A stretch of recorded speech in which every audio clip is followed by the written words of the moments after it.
Bonsoir tout le monde, soyez les bienvenus, vous êtes sur Nuria TV, je suis très heureux de vous retrouver pour une émission qui ce soir n'est pas en direct, nous l'avons enregistrée quelques jours avant sa diffusion. Ce soir les amis, nous retrouvons Éric Charpentier sur notre antenne, nous allons parler mégalithisme et c'est du côté de l'Ardèche que nous allons nous rendre. Je vous souhaite à tous une bonne soirée sur Nuria TV.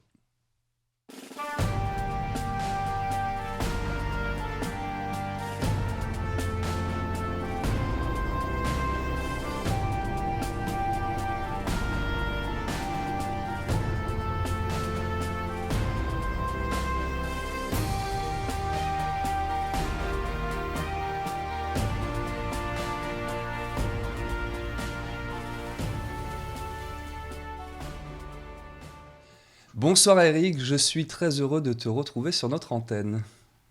Bonsoir Guillaume, bonsoir à tous les Nuréens et toutes les Nuréennes. Content de vous retrouver aussi. Moi aussi, ça fait presque une année, il me semble. Quand nous sommes connectés tout à l'heure, puisqu'on utilise Skype pour se connecter, j'ai vu, oui, dernière connexion il y a un an. Dieu que le temps passe vite. C'est C'est assez ça. incroyable. L'occasion de prendre des nouvelles déjà. Nous t'avions quitté la dernière fois sur la sortie du quatrième tome de tes travaux. Et Oui, sachant, je ne sais pas si vous vous rappelez les Nuréens, le tome 1 et 2 étaient sortis, il y a eu la sortie du tome 4 qui sortait avant le tome 3. Tout ceci est un schmilblick mais qui a du sens.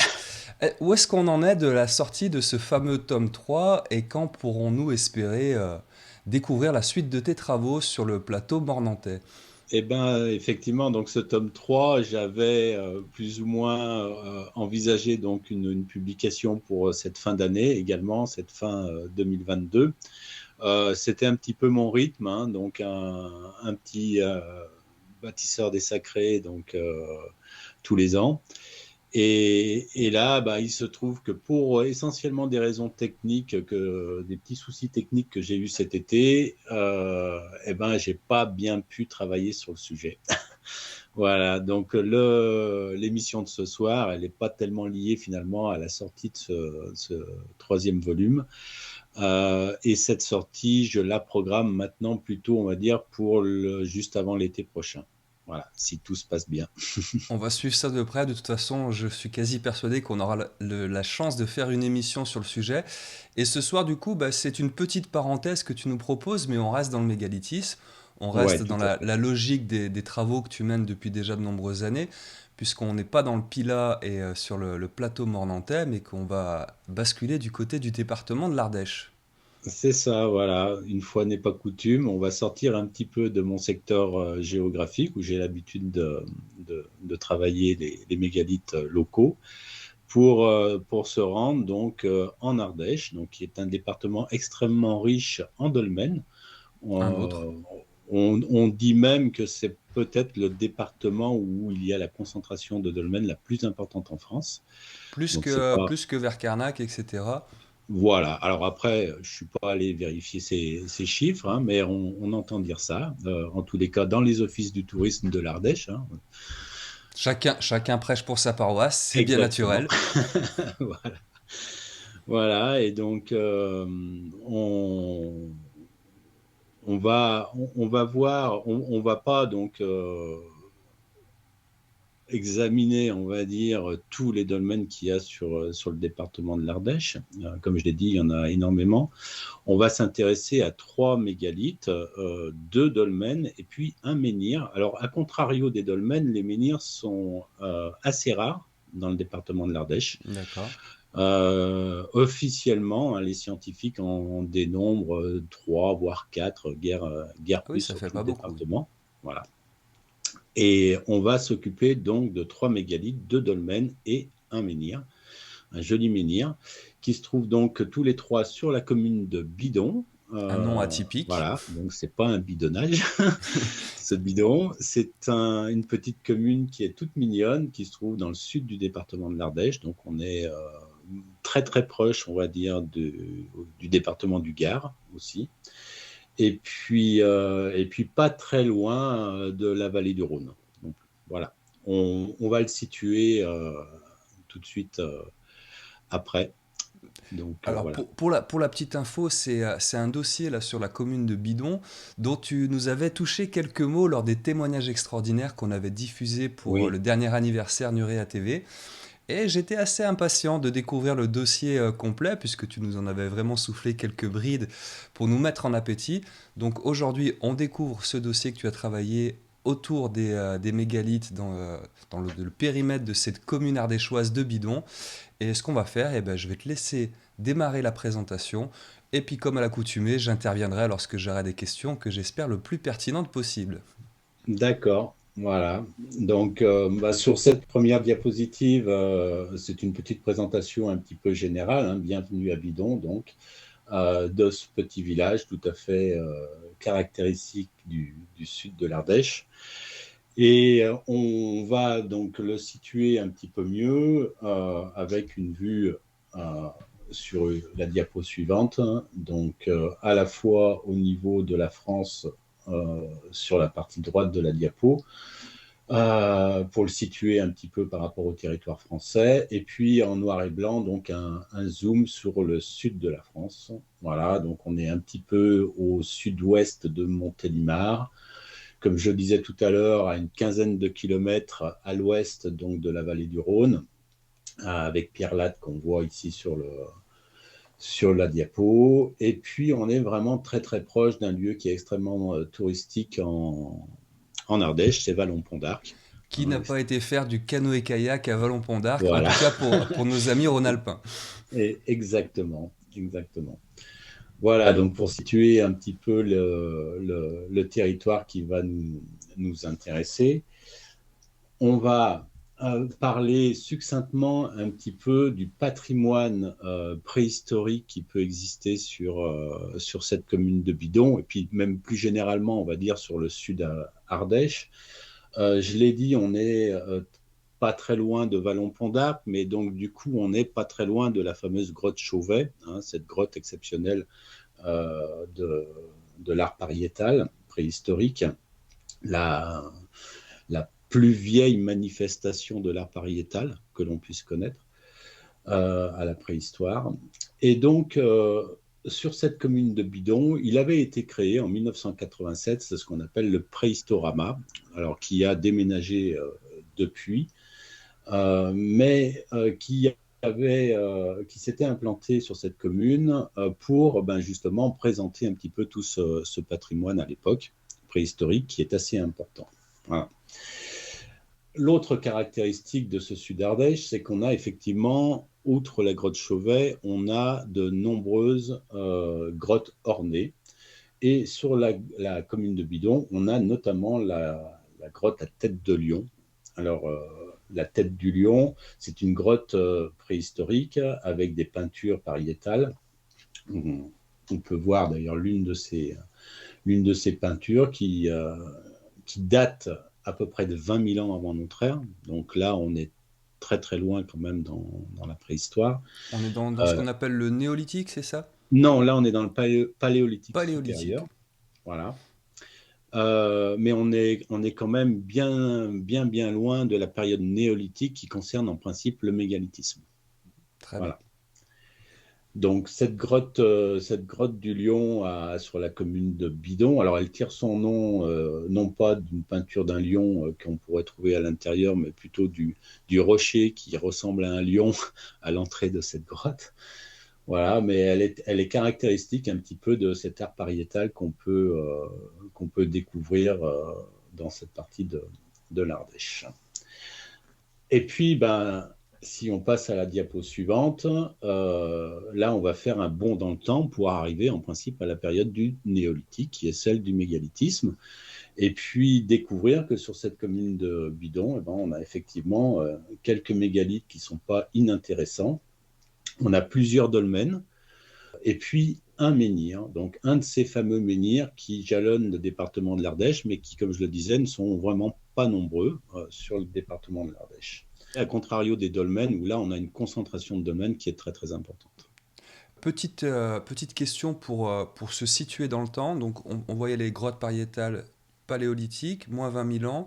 Voilà. Nos mégalithes du néolithique, on est dans quelle période à peu près? Moins 5 000, moins 7 000? Alors, on va en parler tout à l'heure parce que ces mégalithes, ils ont été étudiés par l'archéologie depuis plus d'un siècle même d'ailleurs, et encore très récemment. Et l'ordre d'idée, c'est à peu près 3000 ans avant Jésus-Christ, 3500 ans avant Jésus-Christ, pour les mégalithes de Bidon, et plus particulièrement les dolmens, puisque ce sont eux qui ont véritablement fait l'objet de fouilles et d'études.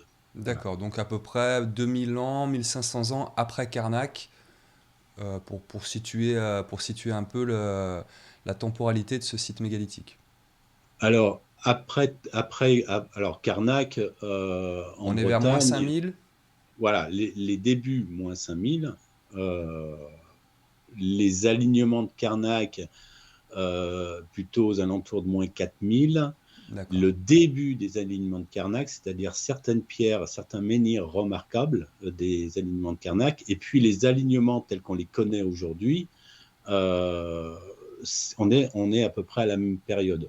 On est au 4e millénaire avant Jésus-Christ. D'accord. Voilà. Ce qui permet aussi de voir que c'est des sites qui ont été érigés sur une durée Qui assez ont, longue.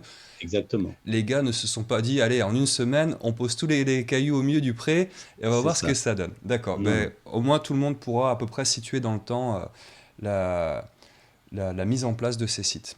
Voilà, tout à fait. Alors, sur la diapo suivante, eh ben, je présente les trois mégalithes globalement, hein, les trois mégalithes qu'on va étudier ce soir.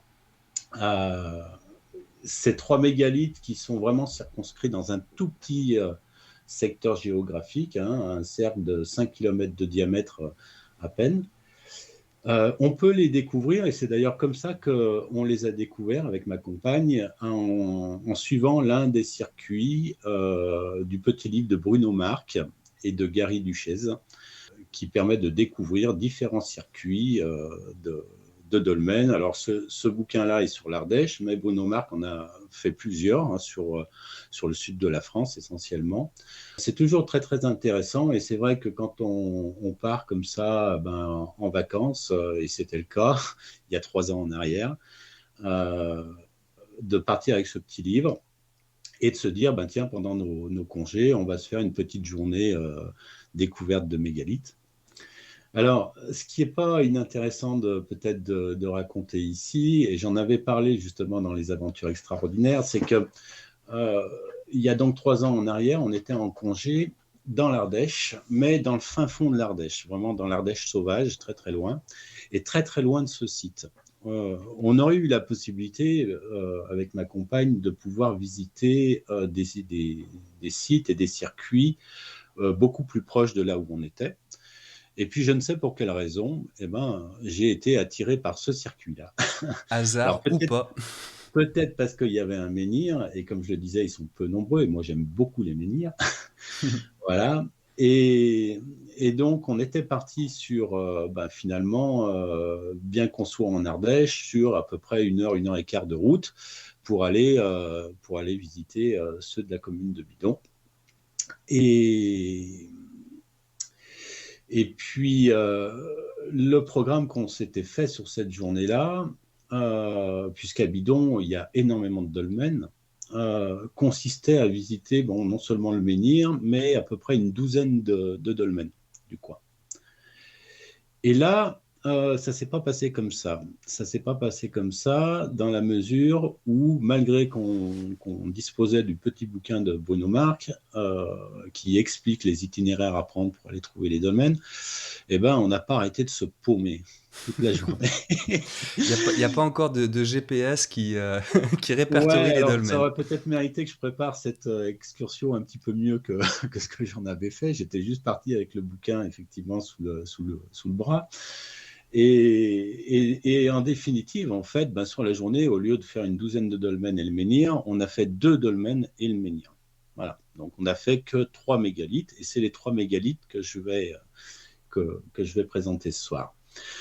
Avec un peu de recul, maintenant, je me dis, mais est-ce que finalement, quelque part, on ne m'aurait pas amené à, à ne trouver ce jour-là que ces 3 mégalithes, parce que c'était ces trois-là qu'il fallait étudier ensemble. Je dis bien ensemble parce que du coup, depuis, j'ai été amené à visiter les autres dolmens qui pouvaient être dans le secteur, à Mhm. les étudier, et on peut observer des choses qui sont aussi assez remarquables au niveau de l'organisation géométrique. Mais peut-être que si j'en avais fait une douzaine ce jour-là, je n'aurais pas tilté tout de suite sur ces trois-là et sur ce qui se dégageait de ces trois-là. Voilà. Alors, L'univers on va fait passer. parfois bien les choses. C'est ça. Alors, sur la diapo suivante, oui, donc là, j'ai voulu quand même en parler parce que euh, ce qui s'est euh, ce qui s'est passé suite aux premières études que j'ai pu faire sur ces mégalithes, c'est que je me suis tout de suite aperçu qu'il y avait quelque chose de vraiment exceptionnel qui parlait bien. C'est ce que je vais tâcher de démontrer ce soir. Et donc, du coup, ça m'a encouragé à faire procéder à un relevé géodésique précis par un géomètre expert. Voilà. Donc Quand on là, dit j'ai mis. relevé géodésique, Eric, c'est juste un relevé de l'emplacement Voilà. précis et exact Voilà, de c'est un ces relevé sites. qui est précis en principe au centimètre près. Hein, c'est un relevé géodésique centimétrique, ce qui consiste à relever les coordonnées GPS euh, des monuments qu'on veut étudier. Et là, en l'occurrence, c'est pareil, j'en parlerai tout à l'heure, mais les points que j'ai demandé de relever au géomètre, ce sont des points que j'avais moi-même définis par avance et qui correspondent à quelque chose de manière théorique, on va dire. C'est-à-dire que l'emplacement des points relevés sur les monuments correspond à quelque chose aussi. Oui, parce qu'on se rend compte, là on voit sur le diapo, un dolmen c'est quand même une taille assez imposante. Tout Si à on fait. prend d'un côté ou de l'autre du dolmen une donnée GPS, on a 1 mètre, 2 mètres de différence, Oui, tout à fait, ce voilà. qui va avoir une incidence directe sur les rapports qu'on va étudier ensuite entre les Voilà. positionnements de ces mégalithes. Mais sur cette notion-là, j'y reviendrai un petit peu tout à l'heure. Voilà. Très bien. Donc là, j'ai mis deux diapos comme ça qui montrent un petit peu. Donc là, sur la première diapo, on est sur le relevé du dolmen de Champ-Vermeil dont on va parler. Ensuite, on a deux autres dolmens. Et celui de gauche, c'est celui du dolmen de Pradinas dont on va parler également. Donc ça, c'est pour également mettre de côté en fait les objections qu'on pourrait avoir sur l'outil Google Earth qu'on utilise généralement et qui m'avait permis d'établir tout ce qu'il y a à établir en fait sur ce site-là. Puisque effectivement très souvent on peut nous dire vous utilisez Google Earth, c'est du gadget, c'est bon. Oui, ça reste assez approximatif, mais pas tant que ça. Voilà, c'est même pas du tout le cas. Google Earth est vraiment l'outil le plus précis que j'ai pu trouver jusqu'à présent pour faire ça. Et puis, je suis pas le seul à le dire hein, de toute manière. Et puis, ça se vérifie. Donc, ça se vérifie sur le terrain avec des relevés géodésiques faits par un géomètre expert, puisque ça montre que non seulement le tuilage de Google Earth est tip-top, c'est-à-dire que les images satellites que nous envoie Google Earth correspondent réellement aux emplacements et on n'a pas des écarts de 2-3 mètres comme des fois on pourrait nous objecter. D'accord. Une question avant de continuer, alors peut-être que tu vas y répondre dans le déroulé de ta présentation. Comment tu choisis sur le dolmen le point qui va être le point référence et à partir duquel on va établir une donnée GPS pour faire tous les calculs? Alors, je vais en parler. Alors, je vais me montrer patient, tout comme nos téléspectateurs. Ouais, je vais en parler très, très rapidement là, puisqu'on va commencer la présentation de ces trois mégalithes avec le menhir de Bidon. Donc ce menhir qu'on appelle à la fois le menhir de grosse pierre, c'est son nom, ou également dans un dialecte plutôt local, la perro plantado, donc la pierre plantée. Mhm. Voilà. Donc un monument mégalithique qui est tout à fait donc reconnu sur le plan archéologique. Hein, de manière officielle, on nous dit que c'est un menhir. On a même d'ailleurs sur le site une petite planche qui vous explique comment on élevait un menhir à l'époque du néolithique. Et c'est un monument qui a fait l'objet donc de publications depuis, comme je disais tout à l'heure, plus d'un siècle. Et ça commence avec un archéologue local, Léopold Chiron, Donc là, on est au 19e siècle et début du 20e siècle. Et c'est lui qui, pour la première fois, nous parle donc du menhir de Bidon. Ensuite, il faut attendre un petit peu plus tard, sur le XXe siècle, pour avoir Gabriel Camps, qui était chercheur au CNRS et qui s'est chargé de réinventorier tout le patrimoine mégalithique du Sud-Ardèche. Voilà. Et puis, très dernièrement, on a Bernard Gély, donc, qui est un archéologue tout à fait contemporain, qui s'est occupé aussi de travailler donc, sur cette revue d'Ara et qui fait un petit peu le point sur toute cette partie mégalithique du département de l'Ardèche. Voilà. Et c'est lui, entre autres, donc, qui nous dit que l'Ardèche méridionale est pauvre en menhirs. 3 ou 4 exemples, comme je le disais, authentiques, dont celui de Bidon. Tous ces gens-là, Alors, ces archéologues qui ont répertorié ces menhirs et qui ont écrit dessus, n'ont pas été aussi loin que des chercheurs alternatifs comme toi qui étudient les rapports et la géométrie mégalithique. ouais, non, pas du tout. Effectivement, ça, c'est une discipline qu'ils n'abordent pas, euh, et sur laquelle ils n'ont pas d'ailleurs de compétences D'accord. aujourd'hui. Là, on était dans un travail d'inventaire C'est ça, des sites mégalithiques, notamment pour ceux qui nous concernent ce soir. c'est ça, c'est D'accord. ça. Et ce numéro de Dara, donc cette revue archéologique, elle fait vraiment un point qui est très très très complet sur tous ces mégalithes du département de l'Ardèche. Donc très très intéressante, et on voit que les archéologues ont vraiment étudié la chose de manière assez poussée, il y a beaucoup de plans de dolmens, donc ça m'a beaucoup intéressé aussi, Mhm. forcément. Euh, et puis, il y a une recherche historique sur ces monuments. Là, par exemple, Bernard Gély donc, nous dit que concernant le menhir de Bidon, ce menhir était connu depuis très très longtemps, mais il était à terre. Et il a été redressé dans les années 1930, a priori. Ça peut être l'objet justement d'une objection, de se dire, bon, ce menhir, il a été redressé dans les années 1930, mais finalement, on ne sait pas trop comment il a été redressé et on ne sait pas s'il est exactement à sa place. Voilà.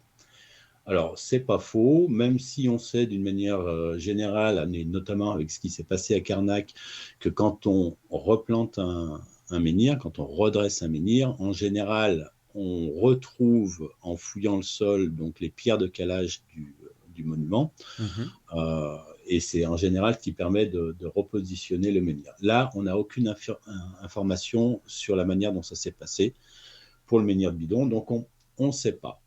Voilà. Mais on va voir que sa position est forcément quand même assez intéressante. J'imagine. Alors, on va, avec la diapo suivante, aborder un autre type d'étude. C'est celui qui concerne l'aspect énergétique. Et donc là, on est avec une diapo où je montre le travail qu'a effectué Georges Prat et qu'il présente dans son livre L'architecture invisible, précisément sur le menhir de Bidon.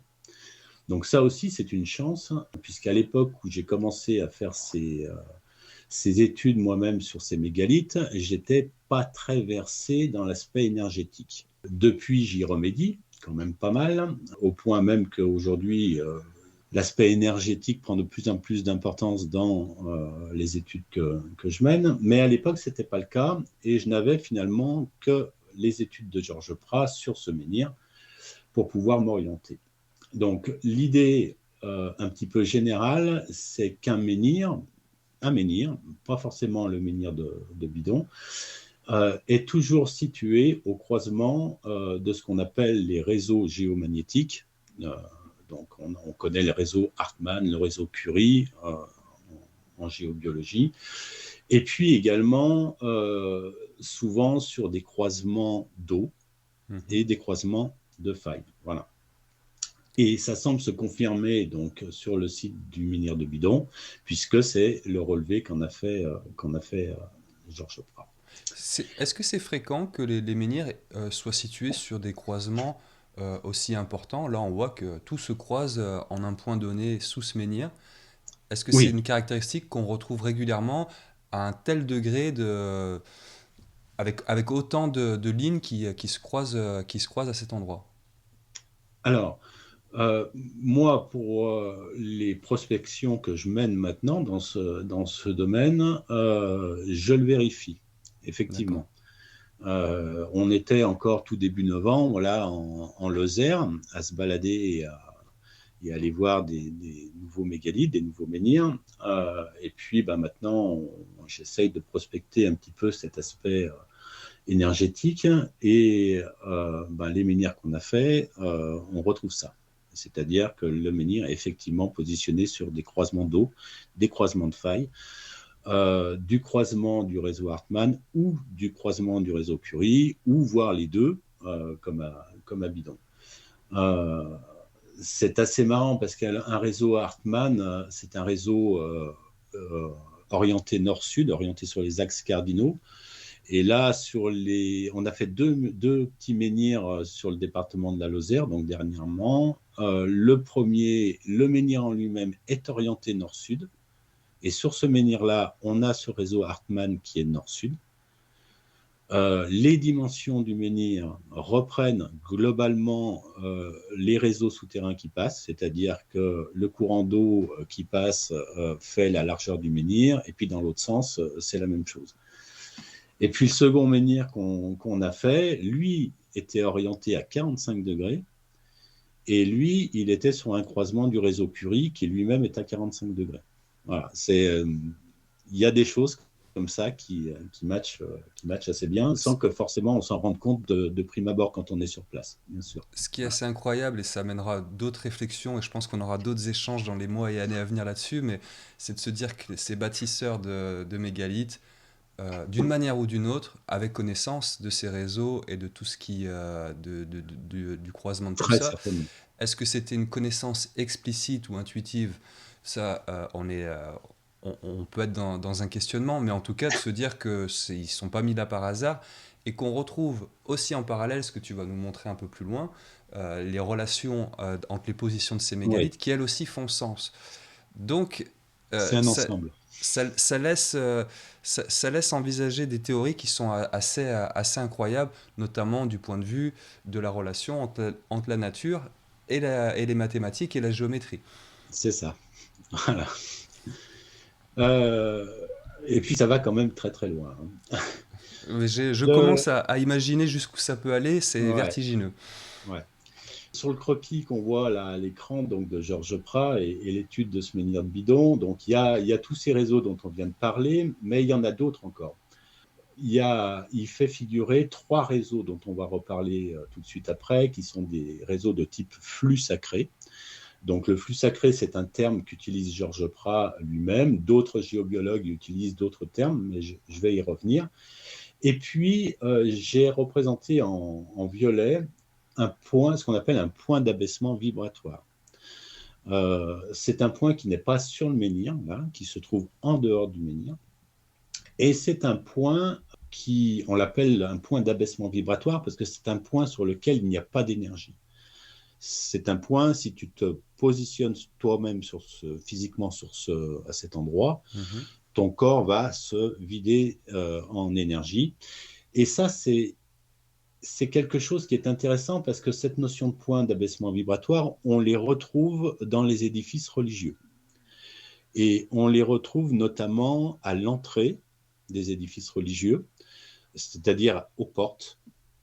Et quand on rentre dans un espace religieux, ce premier point, parce qu'après à l'intérieur de l'édifice, il va y en avoir d'autres, est censé te décharger de toutes tes énergies un petit peu négatives avant de pouvoir commencer un cheminement à l'intérieur de l'édifice qui, lui, au contraire, va progressivement te recharger. Et donc, on retrouve ça dans le mégalithisme. Et comme je vais l'exposer tout de suite après, je me suis rendu compte, à travers moi les lignes géométriques que je tire, et en superposant ça sur des études géobiologiques qui avaient été faites de sites, eh ben, mes points d'accroche sont ces points d'abaissement vibratoire. C'est-à-dire que quand je pars d'un monument et que je vais à un autre monument, les points de départ et d'arrivée à ces monuments sont ces fameux points d'abaissement vibratoire. D'accord, Voilà, donc on n'est pas tout à fait sur le menhir en lui-même, on est c'est ça, un peu à côté. c'est ça, tout à fait. Je vais passer à la diapo suivante pour continuer avec Georges Prat et simplement définir la notion de flux sacré qu'il donne. Voilà ce qu'il nous dit. Constatant qu'un lien d'énergie unissait ces deux lieux de culte et n'allait pas plus loin, donc là il est en train de parler de deux édifices religieux qui se trouvent à Lyon, je l'ai nommé à ma façon flux sacré, puis je me suis dit que si ce flux existait, il devait y en avoir d'autres. Il arrive qu'une église romane, posée à l'emplacement d'un temple plus ancien ou sur un mégalithe, soit reliée à un réseau qui ne devrait pas être le sien. Ces flux sacrés peuvent franchir des distances importantes sans rien perdre de leur intensité et ils dynamisent tout sur leur passage. Beaucoup de personnes sont très surprises d'apprendre que le seul emplacement où elles se sentent vraiment bien, dans leur maison, est situé sur le parcours d'un flux de cette nature. Tous ces flux, et ça c'est très intéressant, tous ces flux d'énergie ont été créés par l'homme, voulus et canalisés par les constructeurs initiés. Ils peuvent aller dans toutes les directions et relient toujours deux points précis de construction humaine. Alors, je trouve très intéressant cette définition qu'il donne du flux sacré, sachant, comme je le disais, que c'est un terme qui est propre à Georges Prat, qu'on ne doit pas confondre avec ce que beaucoup de géobiologues appellent des réseaux sacrés, ce n'est pas la même chose. On est là sur une équivalence, par exemple, si on parle des travaux de Stéphane Cardino ou de Jan Lipnik, qui sont d'autres géobiologues, on est sur ce qu'eux appellent des tubes magiques. Voilà, c'est une autre terminologie, mais qui désigne finalement la même chose. Et ces géobiologues, d'une manière générale, s'accordent à dire que ces réseaux-là sont créés par l'homme de manière intentionnelle, qu'il relie des monuments entre eux et qu'il les relie sur des points très singuliers des monuments. Et ça m'a beaucoup intéressé quand j'ai découvert ces premières recherches sur l'aspect énergétique, parce que c'est tout à fait ce que moi j'observe en tirant des lignes. Hein, quand je tire une ligne d'un monument à un autre monument, eh ben, je m'aperçois que le monument il peut avoir une certaine dimension, et donc forcément il me faut un point précis dans le monument et un point qui soit caractéristique et remarquable. Et c'est le cas dans mes relations géométriques. Et à partir de là, j'ai pu commencer à faire des parallèles, notamment avec ce que proposaient les géobiologues. Je vais aller un petit peu plus loin sur ce que dit Georges Prat, mais là, je vais utiliser, parce que je ne l'ai pas en diapo, je vais utiliser donc un autre livre qui est le précis géobiologique de Georges Ouais, Prat. on le voit bien, ouais. Et qui nous parle donc à la page 231 du fonctionnement d'un menhir, puisque c'est ce qui nous intéresse ici. Il nous dit le fonctionnement d'un menhir est assez particulier.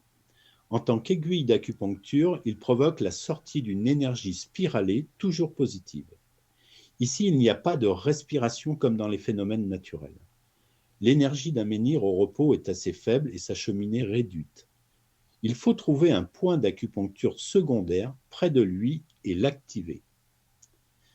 La cheminée prend alors toute sa puissance et crée des murs d'énergie que je nomme flux sacrés, qui la relient à une ou plusieurs autres cheminées du même type, autour d'autres menhirs, quelquefois assez éloignés. Ces flux sacrés, qui peuvent faire, ils donnent plusieurs dimensions, annulent toutes les négativités qu'ils rencontrent sur leur passage. Mettre en activité un ensemble de menhirs, c'est créer un maillage de flux sacrés qui rendent sur leur passage les populations heureuses et en bonne santé. Bon, là, il conclut sur une interprétation de ce que ça peut apporter sur le plan énergétique, pourquoi pas. Mais moi, ce qui m'a intéressé encore dans ce paragraphe, c'est l'idée qu'il existe un point qui n'est pas forcément sur le menhir, qu'il appelle lui un point d'acupuncture, qui permet d'activer un menhir. Et une fois activé, ce menhir va émettre une énergie bien plus considérable que quand il est au repos. Et c'est là que vont se mettre en place les flux sacrés qui vont relier les monuments entre eux. C'est Voilà. assez fascinant. Et on retrouve en plus cette notion, on en a déjà parlé lors de précédentes émissions, cette notion d'acupuncture. Et on retrouve un peu ce principe-là, en un point précis, réussir à canaliser des énergies, les rediriger ou les débloquer. Bref, on est vraiment dans ce concept d'acupuncture et ça aussi, je C'est trouve ça ça. assez, On peut assez faire ce fascinant. parallèle. Voilà, tout à fait. Ouais. Allez, on va poursuivre pour une dernière diapo qui concerne cet aspect-là et revenir donc à l'analyse qui fait du menhir de bidon avec ce tracé énergétique et pour parler donc du coup plus précisément cette fois-ci de ces 3 flux sacrés qui passent par le menhir de bidon puisque quand j'observe moi les orientations qu'ils donnent et les directions que prennent ces 3 flux sacrés, ben, on s'aperçoit qu'il y en aurait un qui partirait vers l'église du village de Bidon. Il y en aurait un qui partirait vers le dolmen de Champ-Vermeil, donc qui est un de ces dolmens qu'on va voir ce soir. Et puis le troisième vers le dolmen de Pradinas, qui est également le deuxième dolmen qu'on va étudier. Donc, on a finalement, puisque moi je vais montrer une organisation géométrique, donc à partir de lignes tirées entre ces 3 mégalithes, on le voit, une espèce de parallèle avec cette notion de flux sacré. Et puis, je représente à nouveau ce fameux point d'abaissement vibratoire qui se trouve à peu près à un petit mètre devant le menhir actuellement. Et on va voir que les lignes que je vais tirer, c'est précisément des lignes qui partent de ce point-là et non pas du menhir. Tu m'as demandé tout à l'heure par rapport justement aux points que j'avais fait relever par le géomètre. Eh ben, il se trouve que ces points d'abaissement vibratoire, on en rencontre également sur les dolmens. Et D'accord. ce que j'ai demandé donc au géomètre, c'est de me relever l'emplacement de ces fameux points d'abaissement vibratoire. Et il se trouve que pour les 2 dolmens de bidon qu'on va étudier, ces points d'abaissement vibratoire se trouvent exactement à l'entrée du dolmen, centrés entre les 2 orthostates qui constituent donc les côtés latéraux du dolmen. Donc on Et trouve ça, le c'est même très, principe que pour les églises, ce que tu nous disais tout à l'heure. eh ben, exactement. C'est la porte d'entrée C'est et la porte. C'est la porte. Par contre, je ne vais pas en faire une généralité parce que je me suis aperçu en étudiant d'autres dolmens que ce point d'abaissement vibratoire, il n'est pas systématiquement à cette entrée-là. Je ne d'accord. saurais pas te dire pourquoi, mais ça reste quand même une grande généralité. On a quand même très très souvent à l'entrée du dolmen euh, eh ben, ce point d'abaissement vibratoire. Voilà. Et donc, ce sont ces points-là que j'ai fait relever de manière très précise. Ce n'est pas très compliqué, hein. Il suffit de prendre un mètre ruban, de le tirer entre les 2 extrémités extérieures des orthostates, donc qui sortent du domaine, et on prend le centre. Quand j'ai fait ces premières recherches, comme je le disais tout à l'heure, je n'étais pas très très versé dans l'aspect énergétique. L'une des caractéristiques de ces mégalithes de bidon, c'est que ce sont eux qui m'ont fait verser dans ce domaine-là. D'accord. Ça a été Voilà. l'élément déclencheur. Voilà. Alors pourquoi parce que comme je le disais, donc on a découvert ces mégalithes alors qu'on était en congé il y a 3 ans en arrière. Et puis j'ai été amené à rencontrer il y a un peu plus de 2 ans maintenant en arrière quelqu'un qui est devenu un ami depuis, Jean-Luc, qui est géobiologue lui-même. Qui habite pas très loin de chez moi. Donc, du coup, il s'était intéressé un petit peu à mes travaux, il m'avait contacté, etc. Et on a bien sympathisé. Et il se trouve que on s'était rencontrés, c'était la fin du printemps. Et pour une raison tout à fait qui relève de la coïncidence, enfin une coïncidence de plus, on va dire, il s'est trouvé qu'en parlant de nos vacances qui arrivaient sur le mois de juillet, on était tous les deux en vacances au même endroit, enfin à 5 km de distance, en Ardèche, cet été-là. Et donc, c'était la 2e année consécutive donc, qu'on allait sur l'Ardèche. On avait donc déjà l'année précédente, on avait avec ma compagne découvert ces mégalithes. Et donc, puisqu'on était ensemble avec cet ami l'année suivante, je lui ai proposé qu'on aille lui faire découvrir ces mégalithes et qu'il nous donne un peu son avis sur l'aspect géobiologique. Et donc, on y est retourné ensemble. Et là, lui, alors, c'était une première pour lui aussi. On va dire, il a activé le menhir de bidon. D'accord. Voilà. Bon, je ne vais pas expliquer comment il a procédé, mais il l'a fait. On l'a observé avec ma compagne, et puis quand il a eu terminé, il est revenu, il était en pleurs. Il pleurait toutes les larmes de son corps, et il trouvait que c'était très, très, très fort. Voilà, il nous disait, il y a une énergie qui est très, très, très forte. Bon, on s'est approché plus ou moins, et on va dire que moi qui n'avais jamais ressenti quoi que ce soit sur le plan physique au niveau énergétique, je me suis pris une grande claque dans la figure ce jour-là, puisque je suis allé me positionner à un endroit qui était assez précis par rapport à quand il nous expliquait que c'était à cet endroit-là, c'était très très très fort.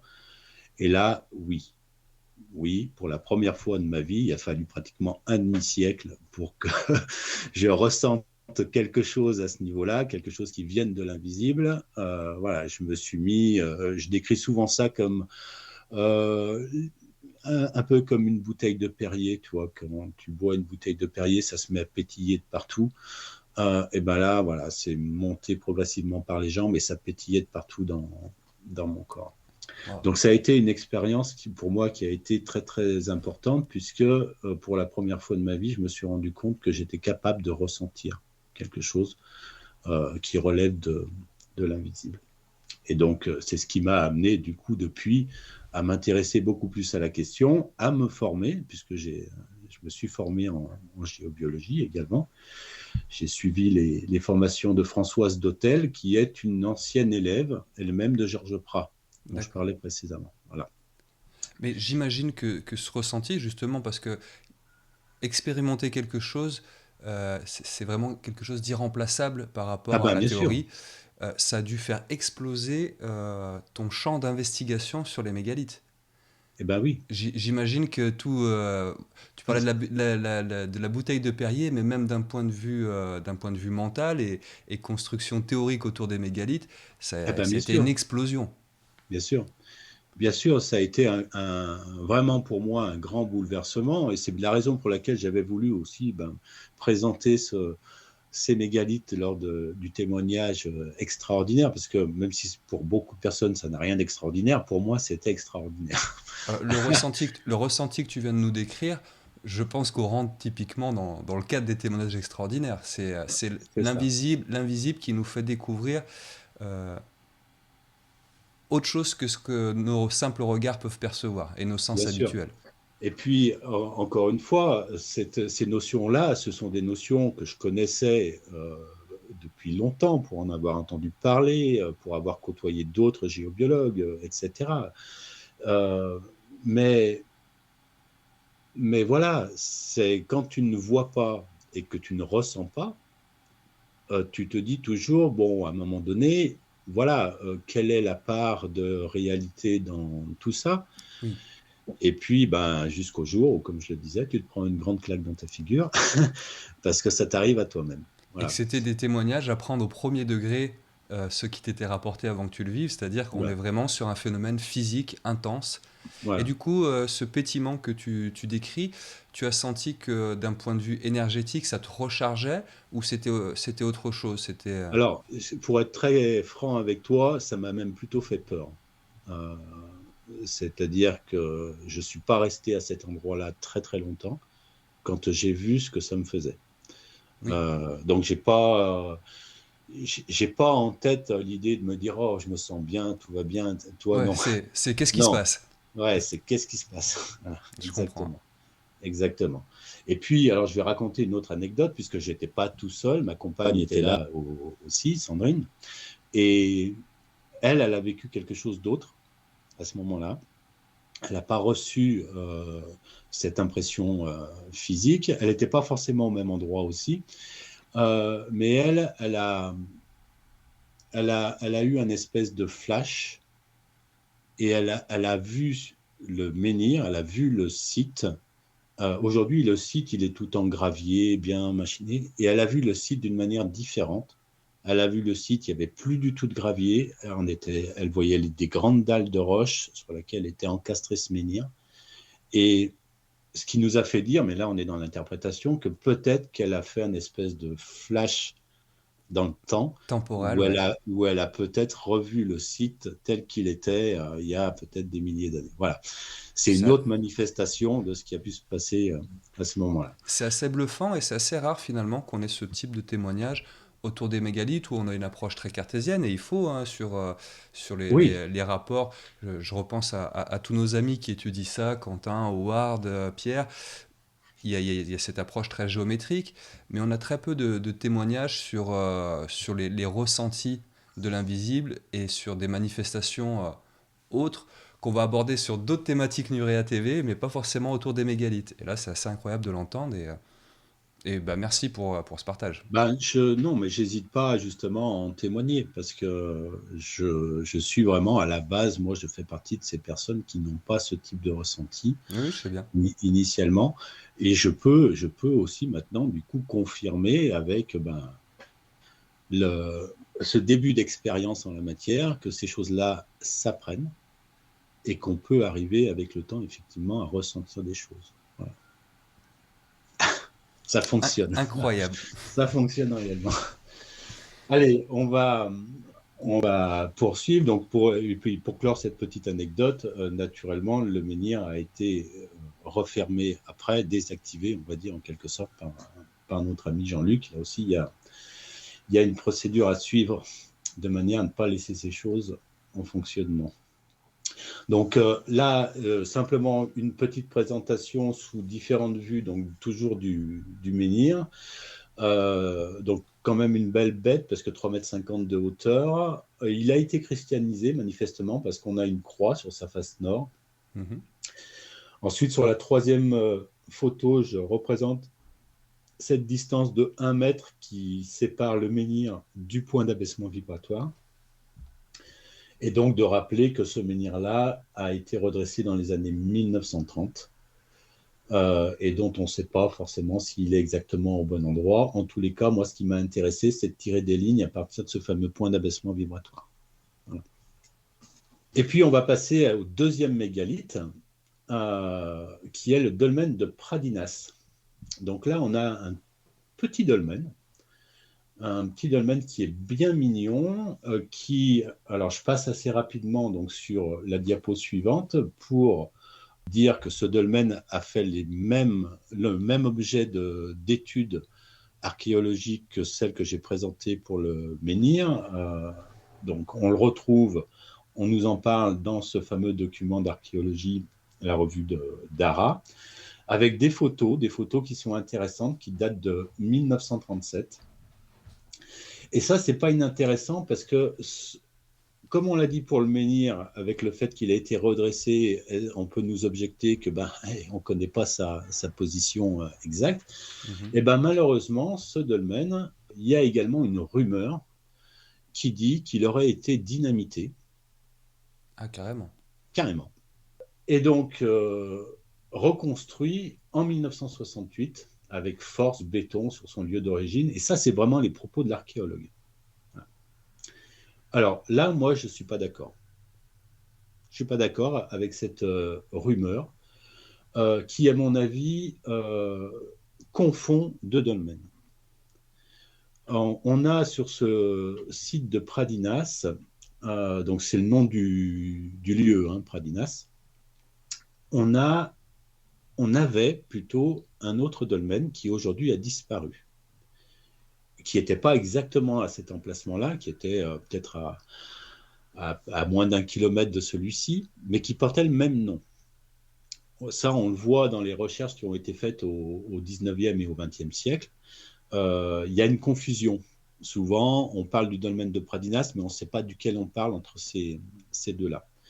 Et ce deuxième dolmen, lui, a effectivement disparu. Et moi, je pense que c'est ce deuxième dolmen qui a fait l'objet d'un dynamitage dont on parle ici, puisque la rumeur, elle existe. Donc, si la rumeur existe, c'est qu'il y a effectivement un dolmen qui a sauté, mais ce n'est pas celui dont je vais parler.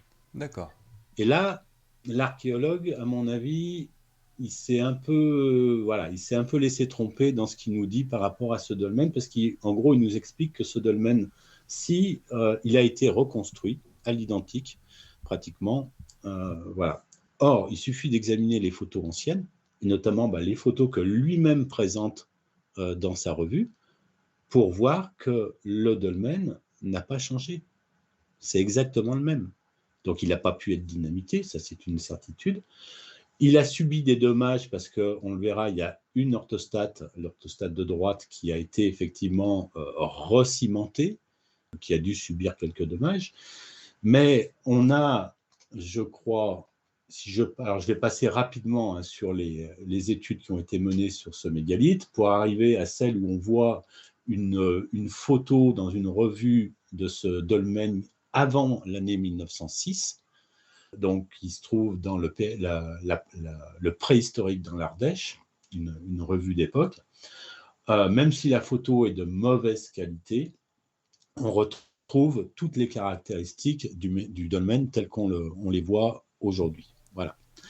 Donc, pour moi, c'est très clair. Ce dolmen, il a subi une réfection à un moment donné, mais il n'a pas été dynamité. On ne l'a pas reconstruit n'importe où. Voilà. Ça, c'est une erreur de le penser. Alors ensuite, je présente quelques autres photos des années 1940, d'aujourd'hui, également de ce dolmen qui figure dans cette revue, et ainsi que le mobilier qui a pu être découvert au XIXe siècle pour l'essentiel dans ce dolmen, avec peut-être, comme je le disais, la confusion du dolmen qui aurait lui réellement été dynamité. Voilà. Ces objets-là, finalement, on sait qu'ils proviennent du dolmen de Pradinas, mais comme on avait deux dolmens qui portaient le même nom, on ne sait pas duquel ils C'est dur provenaient. de situer la Voilà. provenance, ouais. Voilà. Et là, on va passer à quelque chose que j'aime bien, un peu de géométrie. C'est la première diapo qui présente une relation géométrique, et cette relation géométrique, elle va lier donc notre menhir de Bidon, dont on a parlé précédemment, avec le dolmen de Pradinas, ce fameux dolmen de Pradinas, avec, comme je le disais tout à l'heure, donc des points d'accroche qui correspondent à leur point d'abaissement vibratoire. On observe à la fois donc une mesure sur Google Earth et un angle. Et donc de redire à nouveau que ces mesures ont été corroborées par le relevé du géomètre sur le plan géodésique. Voilà. Alors, je ne sais pas si à l'observation de cette diapo, tu remarques quelque chose qui pourrait être intéressant, notamment par rapport à l'orientation, à ces 44 degrés 35. Alors pour être honnête, moi et ma mémoire quelque peu défaillante, les chiffres, je sais pas pourquoi, je n'arrive pas à me souvenir d'angles remarquables, etc. Donc non, Ouais. c'est pas moi qu'il faut poser ce genre de questions. Eh ben, en fait, tu as presque raison dans la mesure où cet angle de 44 degrés 35, ce n'est pas un angle remarquable. Bon, Ça ne correspond pas à une forme géométrique remarquable comme des personnes comme Howard Crowhurst, Quentin Leplat, et puis d'autres, Alan Beckett, et puis Pierre Coucy, voilà, comme ça je les aurais tous cités, voilà, tout. qu'on peut voir dans leurs travaux, ou que moi-même j'ai pu découvrir ailleurs. On n'est pas sur une forme qui correspond à un triangle de Pythagore remarquable, on n'est pas sur une forme géométrique de type bicarré, triple carré, etc. Non, on est sur un angle qui est quand même finalement assez proche du 45 degrés, donc la diagonale d'un carré, ça pourrait être intéressant, mais on est quand même à 44 degrés 35, on est quand même très loin du 45 degrés quand on voit la précision qu'on applique en général. Non, là, la seule chose sur laquelle il faut tilter, c'est de regarder les latitudes de nos deux monuments. Donc, on a pour le menhir 44-33 et en fait, pour le dolmen de Pradinas, 44 degrés 35. C'est-à-dire qu'on est là sur un cas que j'ai déjà eu l'occasion de rencontrer à Mornan, à savoir que la relation qui lie ces deux monuments, eh bien, l'azimut correspond à la latitude précise, au centième de degré près, en tous les cas, puisque Google Earth ne donne pas de précision au-delà du centième, correspond donc exactement à cette latitude d'un des monuments. Et là, en l'occurrence, c'est le dolmen de Pradinas, qui est situé à une latitude de 44 degrés 35. Et il entretient une relation qui fait 44 degrés 35 avec le menhir de Bidon. Voilà. Et ça, je l'ai retrouvé qu'une seule fois à Mornan, entre mon menhir déesse de Mornan, dont on a déjà bien parlé, et le dolmen du Luet, où on a une relation comme ça de 45 degrés 61 avec la latitude du menhir qui est de 45 degrés 61. Je faisais ce parallèle en fait donc avec le menhir de Mornan, dont j'ai déjà bien parlé sur Nuria TV, et qui présente une relation du même type que celle-ci, c'est-à-dire une relation entre deux monuments dont l'orientation, l'azimut, correspond à la latitude d'un des deux monuments. Voilà. Chose qui n'est pas forcément inintéressante à dire, je parlais justement de ce parallèle avec le menhir de Mornan. La latitude donc, du menhir de Mornan, 45 degrés 61, la colatitude du menhir de Mornan, 44 degrés 39. 44 degrés 39, c'est une mesure qui n'est pas très éloignée de celle de 44 degrés 35 qu'on rencontre ici à Bidon. Ça veut dire quoi? Ça veut dire concrètement que les deux sites de Mornan et de Bidon sont symétriques par rapport au 45e degré de parallèle, de latitude.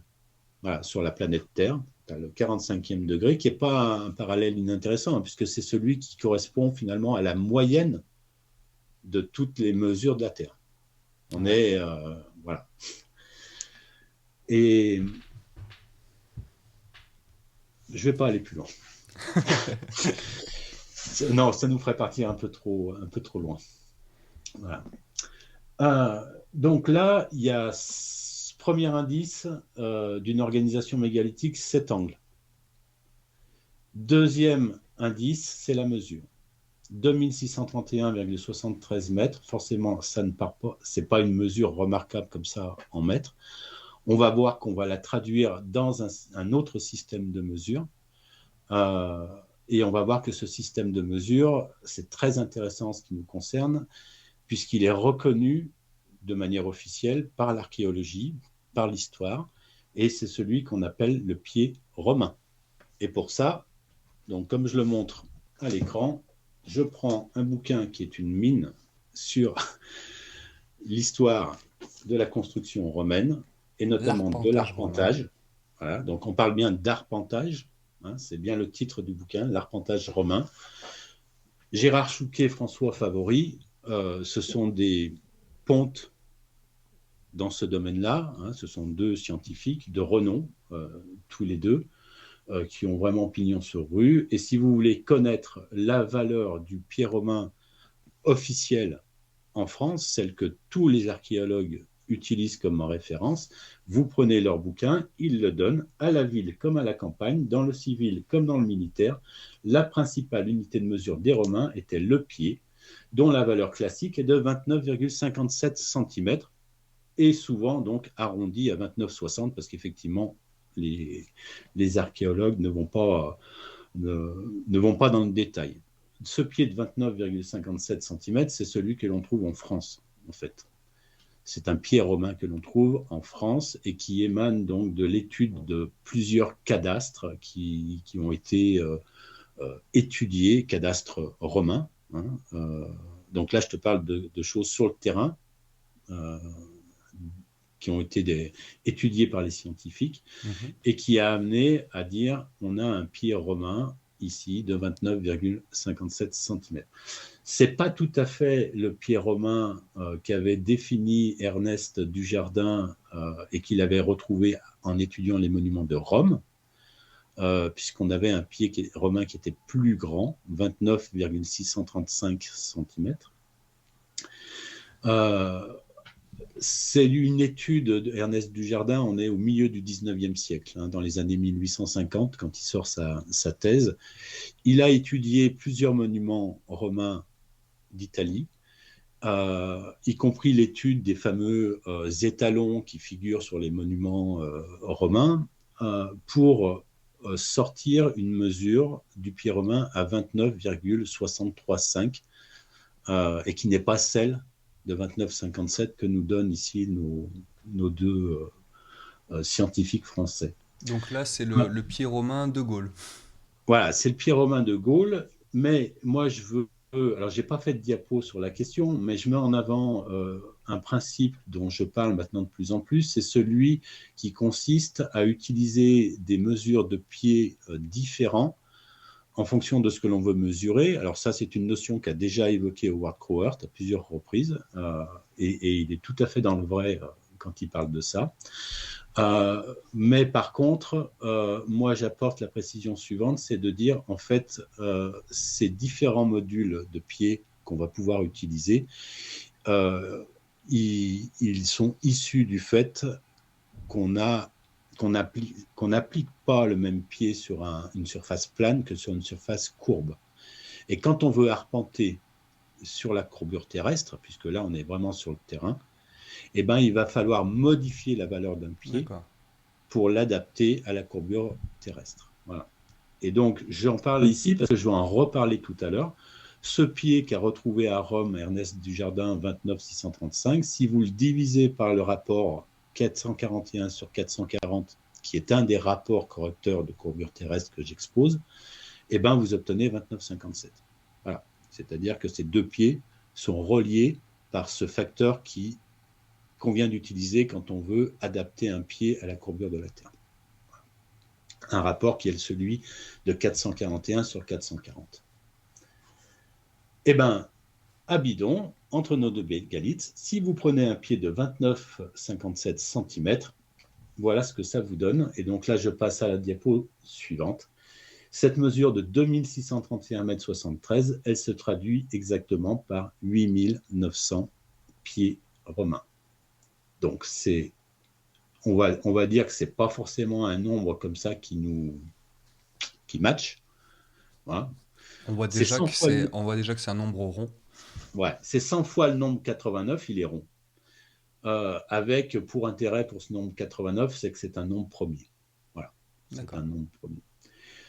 On va simplement aussi revenir sur l'idée de cette orientation à 44 degrés 35 pour simplement dire que avoir dans une telle configuration cette coïncidence d'un angle entre deux monuments qui correspond à celle de la latitude d'un des monuments, on a une chance sur 10 000 pour que ça arrive.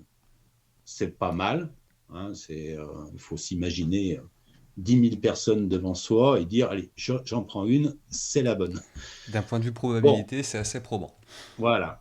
Bon, ça reste malgré tout aussi une petite... Voilà, cette chance, elle existe, on sent qu'elle est possible.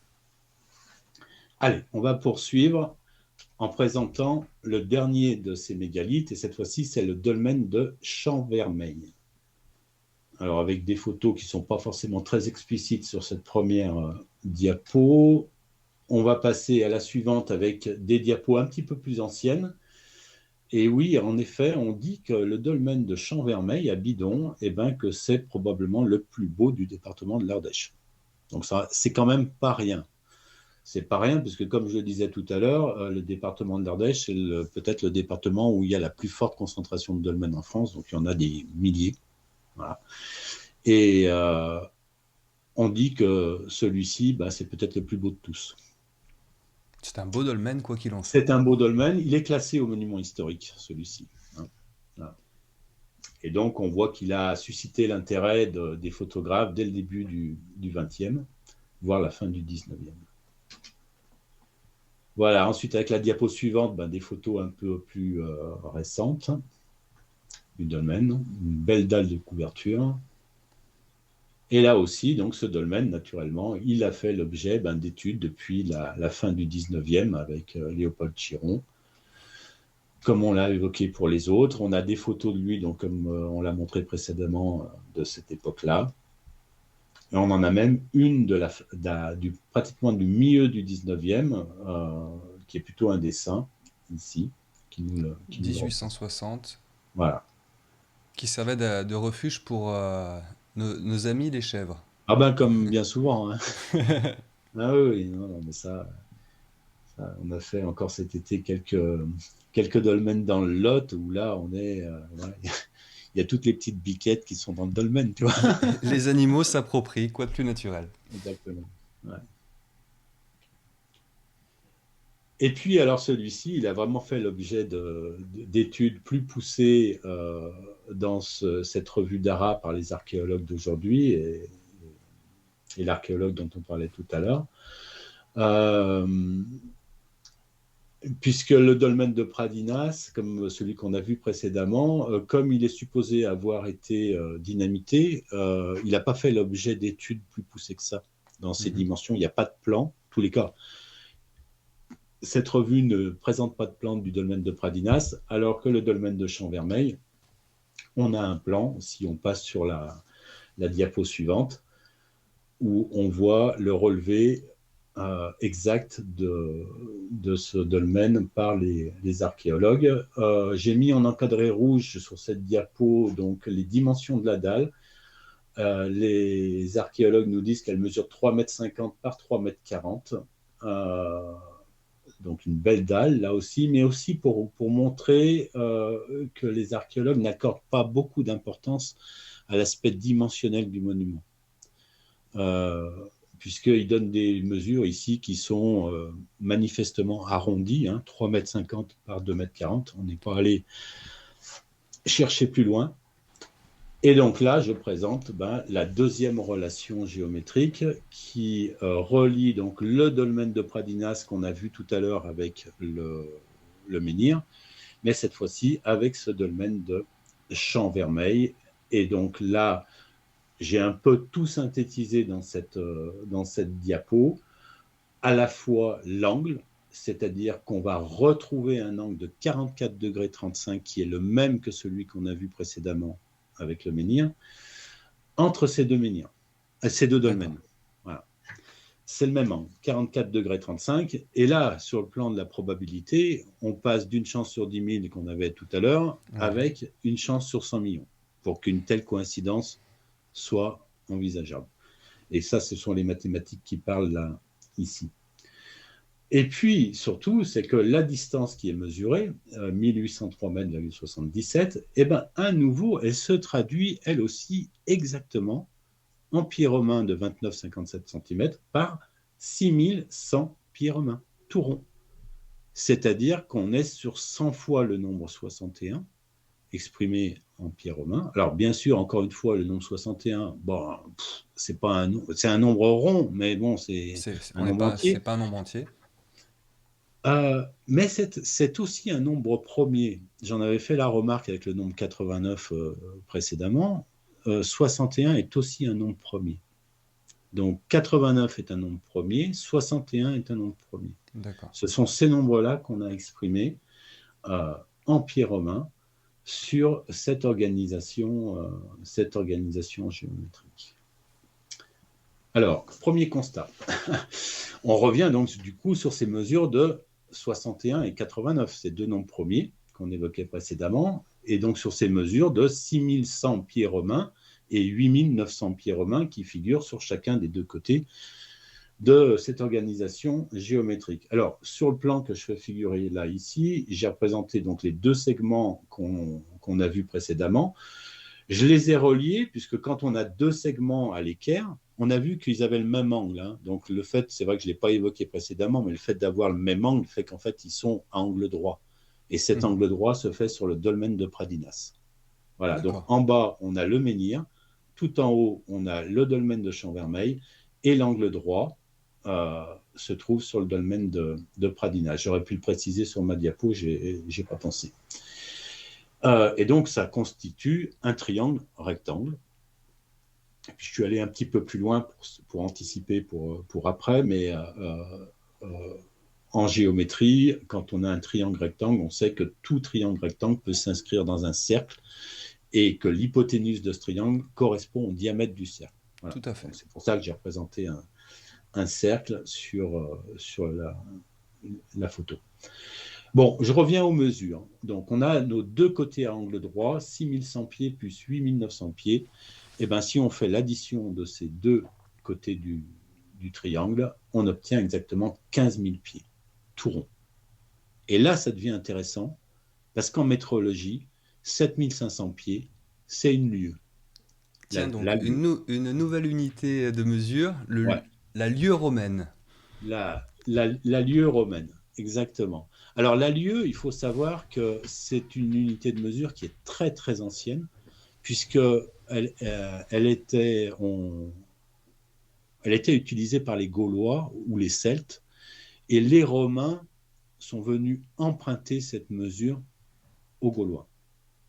Voilà, ça on le sait parce que le nom de la lieue vient d'un mot qui est gaulois et qui a été utilisé comme tel par les Romains.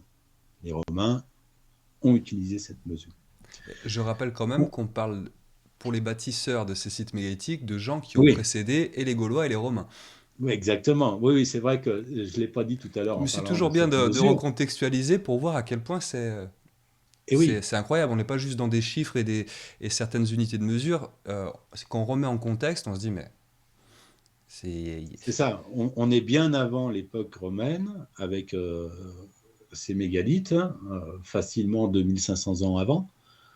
Et on a cette mesure qui est clairement exprimée et utilisée entre ces mégalithes.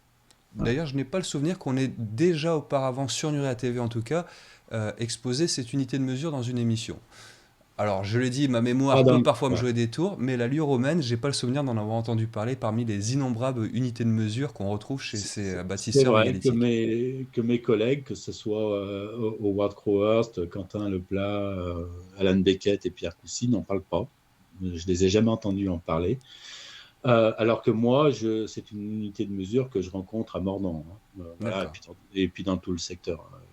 Je pense qu'un jour, ça vaudrait le coup de faire un article pour répertorier toutes les unités de mesure utilisées par ces bâtisseurs de mégalithes. Je pense qu'on en a une belle brochette. Ouais. Si tant est que ce fut là leur intention. Ah. Bon, bref. Pour revenir donc à cette diapo et à ces mesures, donc on avait certes des mesures rondes en nombre de pieds, 8900 et 6100 sur les côtés, mais bon, il n'y avait rien d'extraordinaire. Et la subtilité vient du fait que c'est en additionnant ces deux mesures qu'on obtient quelque chose de vraiment très rond et qui correspond à quelque chose d'entier sur le plan métrologique. Voilà, deux lieux romaines. Eh bien, figure-toi qu'on va faire un deuxième constat. Et ce deuxième constat, c'est de faire la même opération, mais cette fois-ci non plus en utilisant les mesures en pieds romains, mais en utilisant les mesures métriques que nous donne finalement Google Earth, hein, ou le relevé géomètre. Puisque là, quand on additionne les deux côtés, donc 2631 mètres 73 plus 1803 mètres 77, eh ben, on obtient une mesure de 4435 mètres, 5. Qui était la Alors, mesure de l'angle dont on a parlé juste avant. eh ben oui, on retrouve exprimé en mètres ici la même chaîne numérique, nos 44-35 dont on parle depuis le début, qu'on avait trouvé précédemment dans les orientations et dans la latitude. Et ben là, elle est exprimée dans la mesure en mètres de de la somme de ces deux côtés du triangle. Voilà. C'est incroyable. Donc ça, c'est forcément quelque chose d'exceptionnel. Des cas comme ça, moi, j'en ai pas découvert beaucoup. Et en termes de probabilité, mais j'arrêterai là après avec ces histoires de probabilité, on voit que cette donnée supplémentaire nous fait passer dans quelque chose qui fait que vous et moi avons plus de chances de gagner au loto que tout ça soit de la pure coïncidence. Voilà. Je vais parler d'une notion qui est vraiment pas connue, qui est celle du tracé régulateur des mégalithes. On connaît l'idée d'un tracé régulateur sur les édifices religieux, sur les églises, les chapelles, les cathédrales. Et moi, eh ben, depuis quelques années, je m'amuse à faire des tracés régulateurs des monuments mégalithiques. Mhm. C'est bluffant parce que il y a des choses qui sont très très intéressantes et qui sont aussi du coup à mettre en parallèle avec ce qu'on trouve dans les monuments religieux, puisque ce sont les mêmes principes quasiment qui sont appliqués aux monuments mégalithiques qu'aux monuments religieux. Alors, par exemple, on va parler un petit peu du tracé régulateur du dolmen de Pradinas et d'observer que ce dolmen est orienté. Donc, il est orienté, en fait, comme le serait une église, une chapelle. Et l'orientation, elle est remarquable parce qu'elle est faite sur le premier triangle de Pythagore, le fameux triangle 3, 4, 5 que la plupart d'entre vous connaissez. Par contre, quand on est sur place, on peut se poser la question de savoir comment on peut relever l'orientation de ce monument. Ben, c'est pas compliqué, l'orientation du monument, souvent, elle est donnée par l'axe principal qui passe dans le centre du monument. Si les orthostates, donc les côtés parallèles du dolmen, sont parallèles, tant mieux, mais bien souvent, ces orthostates ne sont pas parallèles. Il y a d'autres choses à découvrir là derrière. Par contre, si vous prenez l'axe vraiment qui divise en deux le monument, vous avez l'orientation du dolmen. Voilà. Et là, l'orientation est de 36,87 degrés. C'est l'angle remarquable que fait l'hypoténuse d'un triangle 3, 4, 5, donc le premier triangle de Pythagore. Ensuite, la deuxième chose, et ça c'est quelque chose que je mets en place de plus en plus maintenant dans mes recherches sur les monuments, c'est de relever très précisément les dimensions des dalles des dolmens. Parce que je me suis aperçu, mais ce n'est pas valable que pour les dolmens, c'est valable pour d'autres types de mégalithes, d'autres pierres, les menhirs, mais aussi d'autres pierres, puisque j'ai ça sur Morvan aussi. C'est d'avoir dans l'idée que la dalle, ici du dolmen, peut s'inscrire dans un cadre rectangulaire. Ce cadre, il est orienté sur l'orientation du dolmen. Donc, on va chercher à venir intégrer la dalle dans un espèce de rectangle. Donc, ce rectangle, c'est celui qui est en jaune sur la diapositive. Et lui, il va nous donner des choses qui sont très intéressantes. D'une part, de par ses mesures, 2,68 m d'un côté et 2,62 m de l'autre. Donc, ce n'est pas tout à fait un carré. On voit qu'on a un côté qui est un petit peu plus grand. Hein. Et ces deux mesures, si on avait eu un carré, on aurait eu une diagonale de 45 degrés.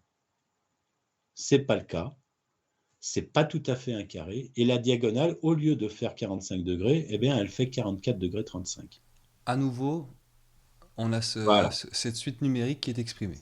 C'est ça, exactement. C'est-à-dire qu'on retombe sur une proportion qui est donnée à cette dalle, finalement, dans son grand axe et dans son petit axe, qui renvoie à la tangente d'un angle de 44 degrés 35. Voilà. Donc ça, c'est un point qui est assez fort. On pourrait se dire que c'est une coïncidence. On verra que ce n'est pas le cas, puisqu'on va voir exactement la même chose avec le suivant. Et puis, deux mots simplement sur les mesures. La mesure de 2,62 m sur l'un des côtés renvoie à l'utilisation de la coudée royale, la coudée royale égyptienne, cette fois-ci. Donc là, on n'est plus dans le pied romain. Et puis, la mesure de 2,68 m, ça c'est une mesure qui a été redécouverte par Howard Crowhurst quand il a étudié les cromlechs de Blandas dans le Gard, où il s'est aperçu que ce qui ressortait, c'était un pied qui mesure 26,8 cm. Et bien là, c'est ce qu'on a d'exprimé sur le grand côté de cette dalle.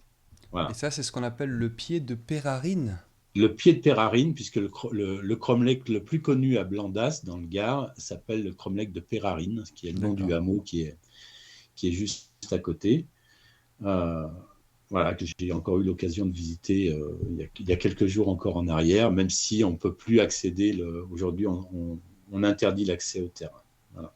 On ne peut plus que le voir depuis la route, ce cromlech qui est magnifique.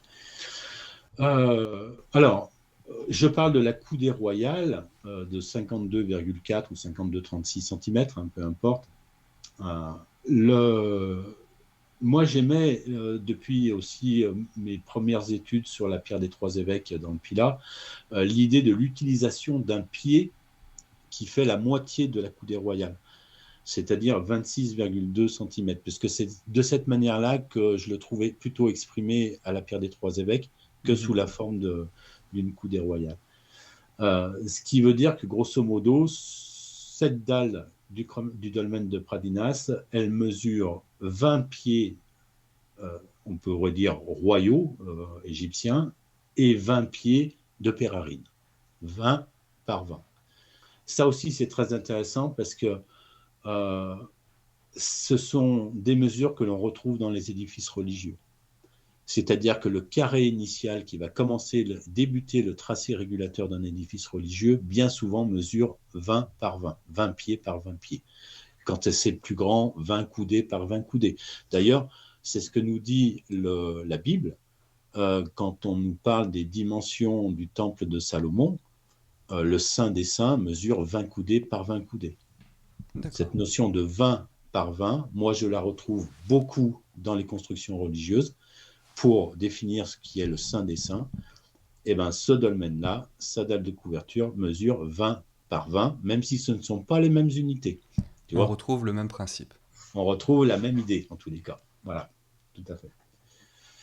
On va passer à la même chose, c'est-à-dire la notion de tracé régulateur, mais cette fois-ci du dolmen de Champ-Vermeil, et s'apercevoir que celui-ci est également orienté, mais cette fois-ci non pas sur le premier triangle de Pythagore, sur le deuxième triangle de Pythagore, celui qu'on appelle le 5, 12, 13. C'est-à-dire que le grand axe est à une orientation de 22,62 degrés du nord.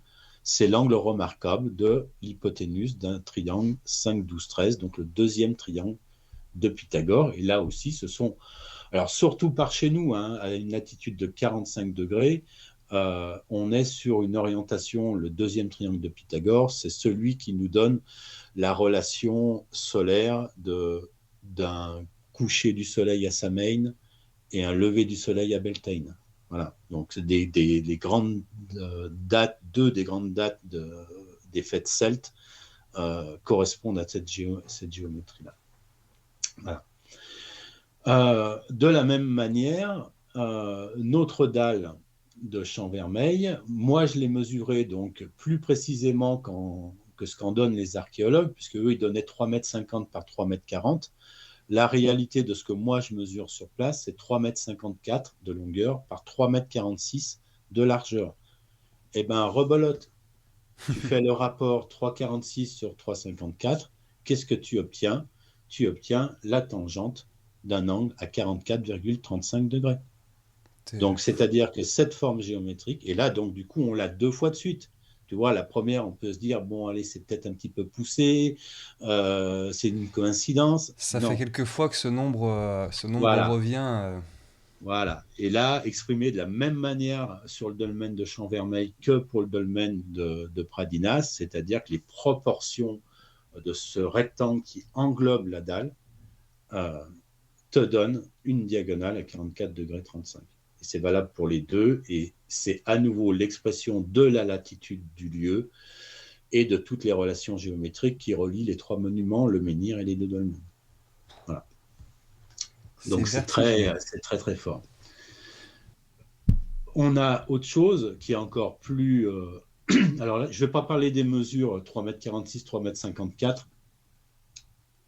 Elles sont parlantes également, mais ce qui va plus m'intéresser dans cette géométrie-là, c'est ces dimensions de 346 et 354, eh ben, elles constituent finalement un autre triplet de Pythagore.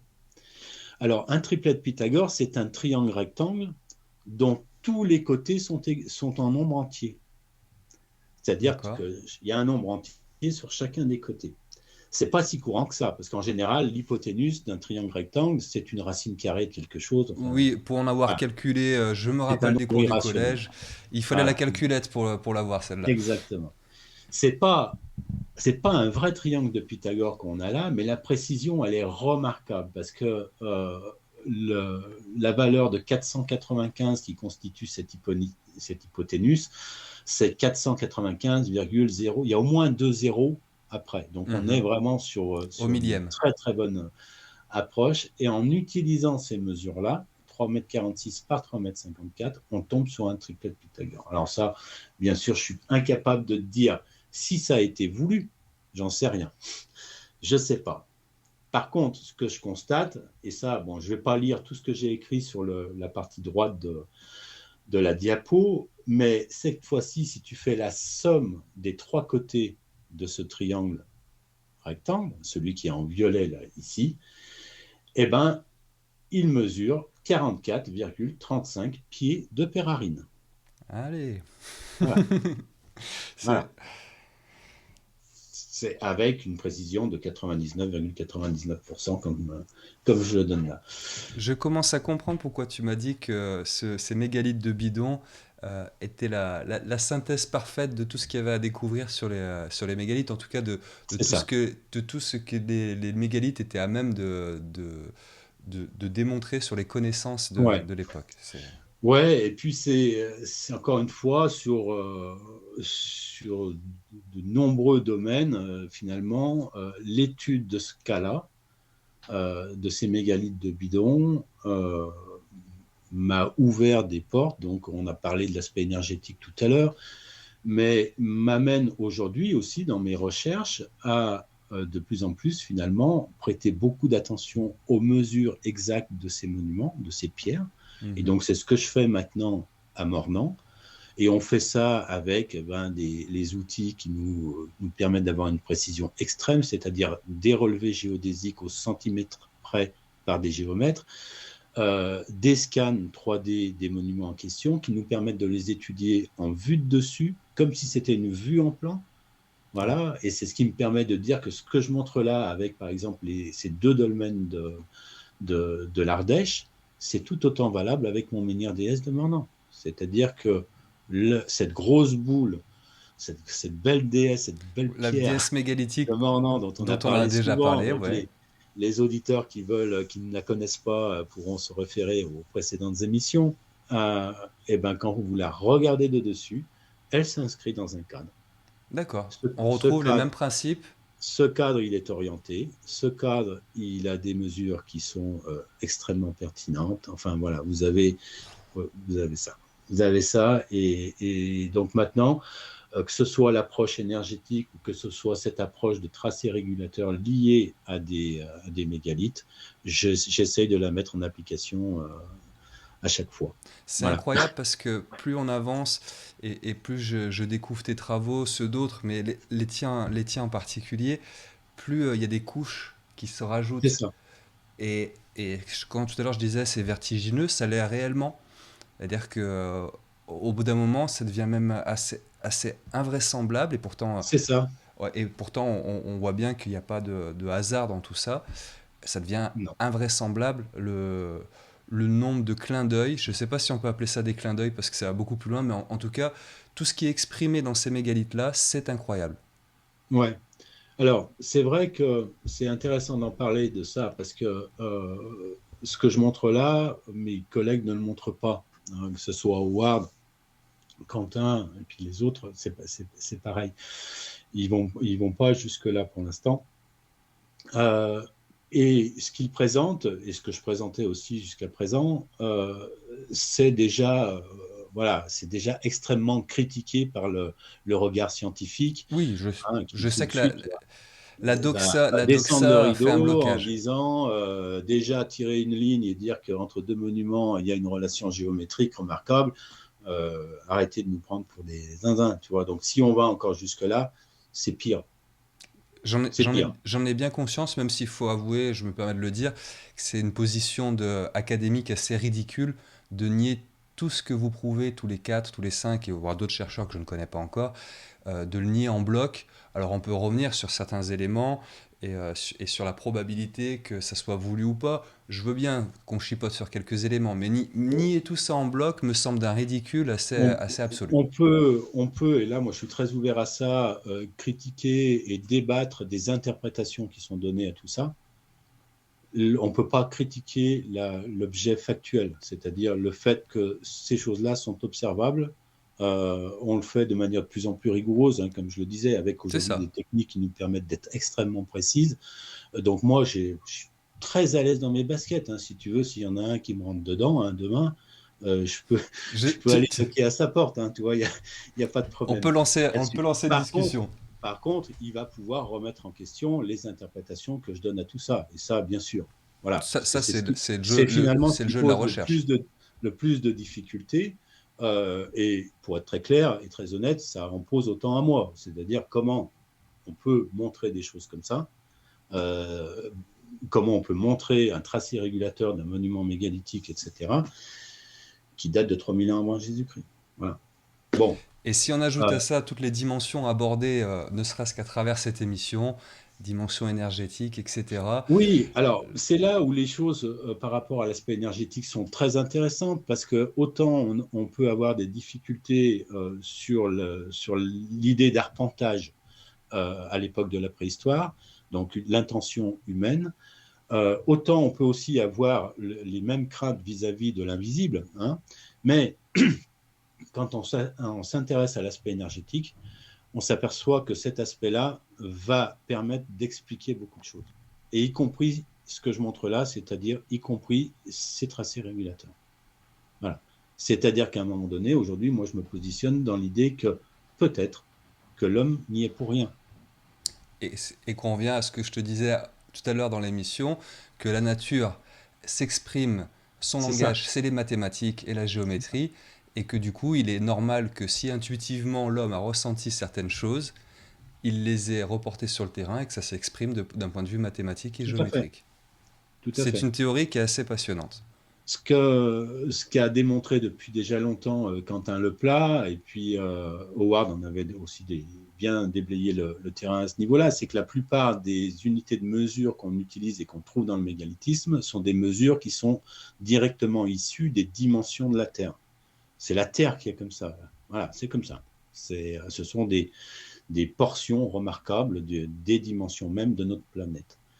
Euh, L'idée qu'il existe un certain type d'énergie qui puisse se constituer avec des nombres et ces unités de mesure qui finalement sont toutes naturelles, elle n'est pas si idiote que ça. Et là, tu Hein. expliques beaucoup de choses. Tu expliques pourquoi tu vas retrouver, par exemple, moi, sur le plateau mornantais, comme je l'ai souvent dit, ce nombre 364 qui revient systématiquement dans toutes les relations Et qui est propre à cette zone-là. et qui est propre à cette zone-là, eh ben, tu vas pouvoir peut-être l'expliquer par un simple phénomène vibratoire, un phénomène d'onde. Hein, l'une des caractéristiques d'une onde, c'est sa longueur d'onde. Tout à Une fait. longueur d'onde, c'est une distance qui va se répéter, etc. Voilà. Bon, donc, on pourrait avoir cette idée-là, même si ce que j'expose là, voilà, c'est que des hypothèses, il n'y a rien d'assuré. J'aimerais beaucoup, et peut-être qu'un des Nuréens qui nous écoute pourra m'aiguiller, mais j'aimerais beaucoup avoir une personne très très calée en physique vibratoire, en physique ondulatoire, pour L'appel est mener des lancé. expériences là-dessus. Alors, j'ai déjà eu aussi l'occasion d'en parler avec Pierre Coussy, parce que Pierre Coussy, il a un livre en écriture en ce moment, En lien avec la musique, en lien avec la musique, les phénomènes tout vibratoires, à fait. etc. Mais du coup, je veux pas lui, voilà, je veux pas lui, je veux On va pas pas lui piquer spolier son tout truc, ça. mais c'est aussi mon truc, quoi. Oui, bien sûr. Mais moi, j'ai pas la capacité intellectuelle, si tu veux, j'ai pas ces connaissances-là pour m'atteler à de la physique vibratoire tout seul. Donc voilà, il me faut quelqu'un pour m'aider dans ce domaine-là. Donc si parmi les auditeurs, il y en a qui se sentent à travailler l'idée, hein, pourquoi pas. Voilà. Ça serait Mais, assez chouette que mais Nurea permette ce genre de connexion. voilà, pour en revenir un petit peu à l'idée un peu générale général de ce que je présente là, c'est de dire, attention, on n'est peut-être pas sur une organisation intentionnelle Et voulue par consciente. l'homme, voilà, hein, mais sur quelque chose qui émane de phénomènes naturels qui correspondent à ces lieux. Voilà, ces points-là, on peut peut-être y détecter tel type d'énergie, telle énergie, à un moment donné, pour venir y implanter quelque chose, un monument, et puis faire en sorte que dans la construction de ce monument se mette en résonance avec ce qui se passe sur le site. Voilà. Et ça va expliquer les dimensions, l'orientation, ça va expliquer plusieurs choses.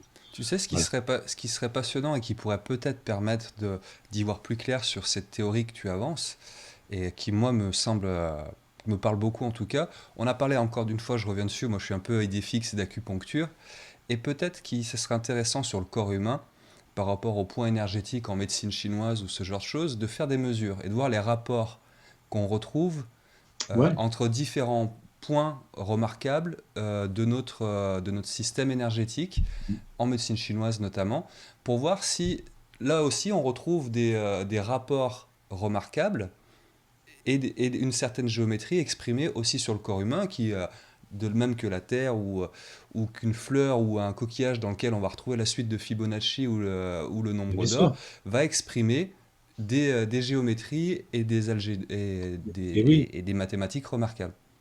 Et oui, et je suis même presque persuadé que ça matcherait.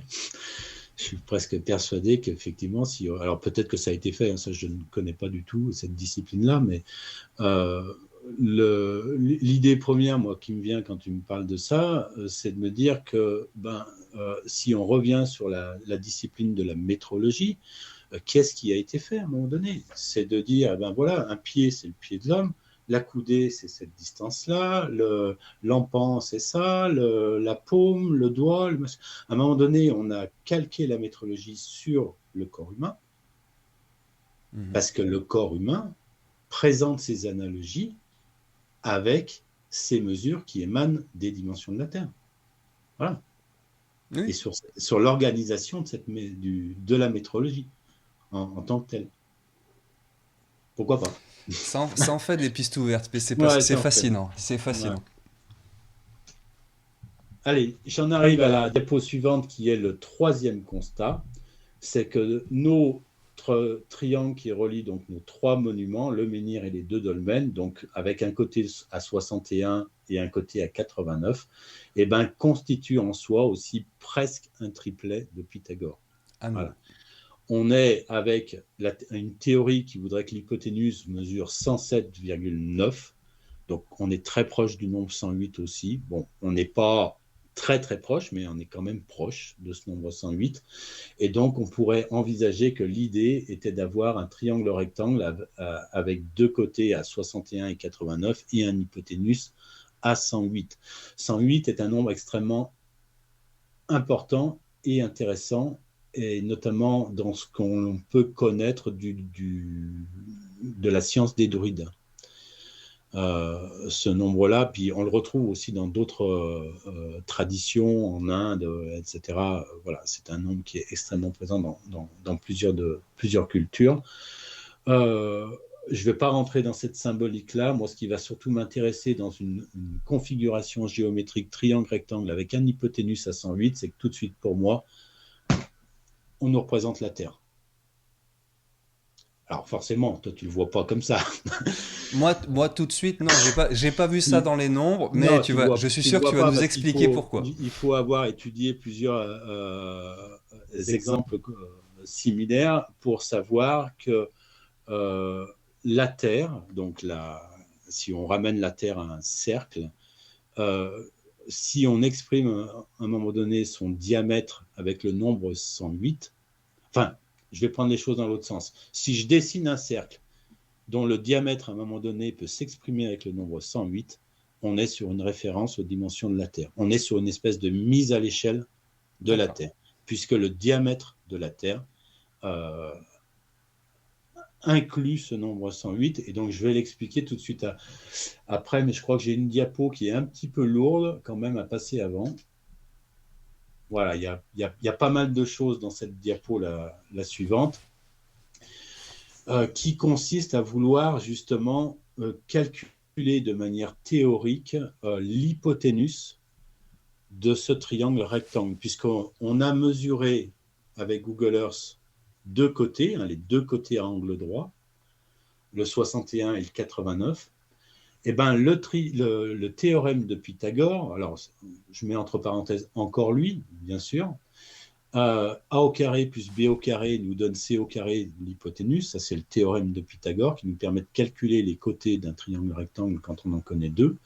Et ben, ce calcul avec les mesures qu'on a avec Google Earth nous donne une mesure théorique de 3190,55 mètres. Voilà.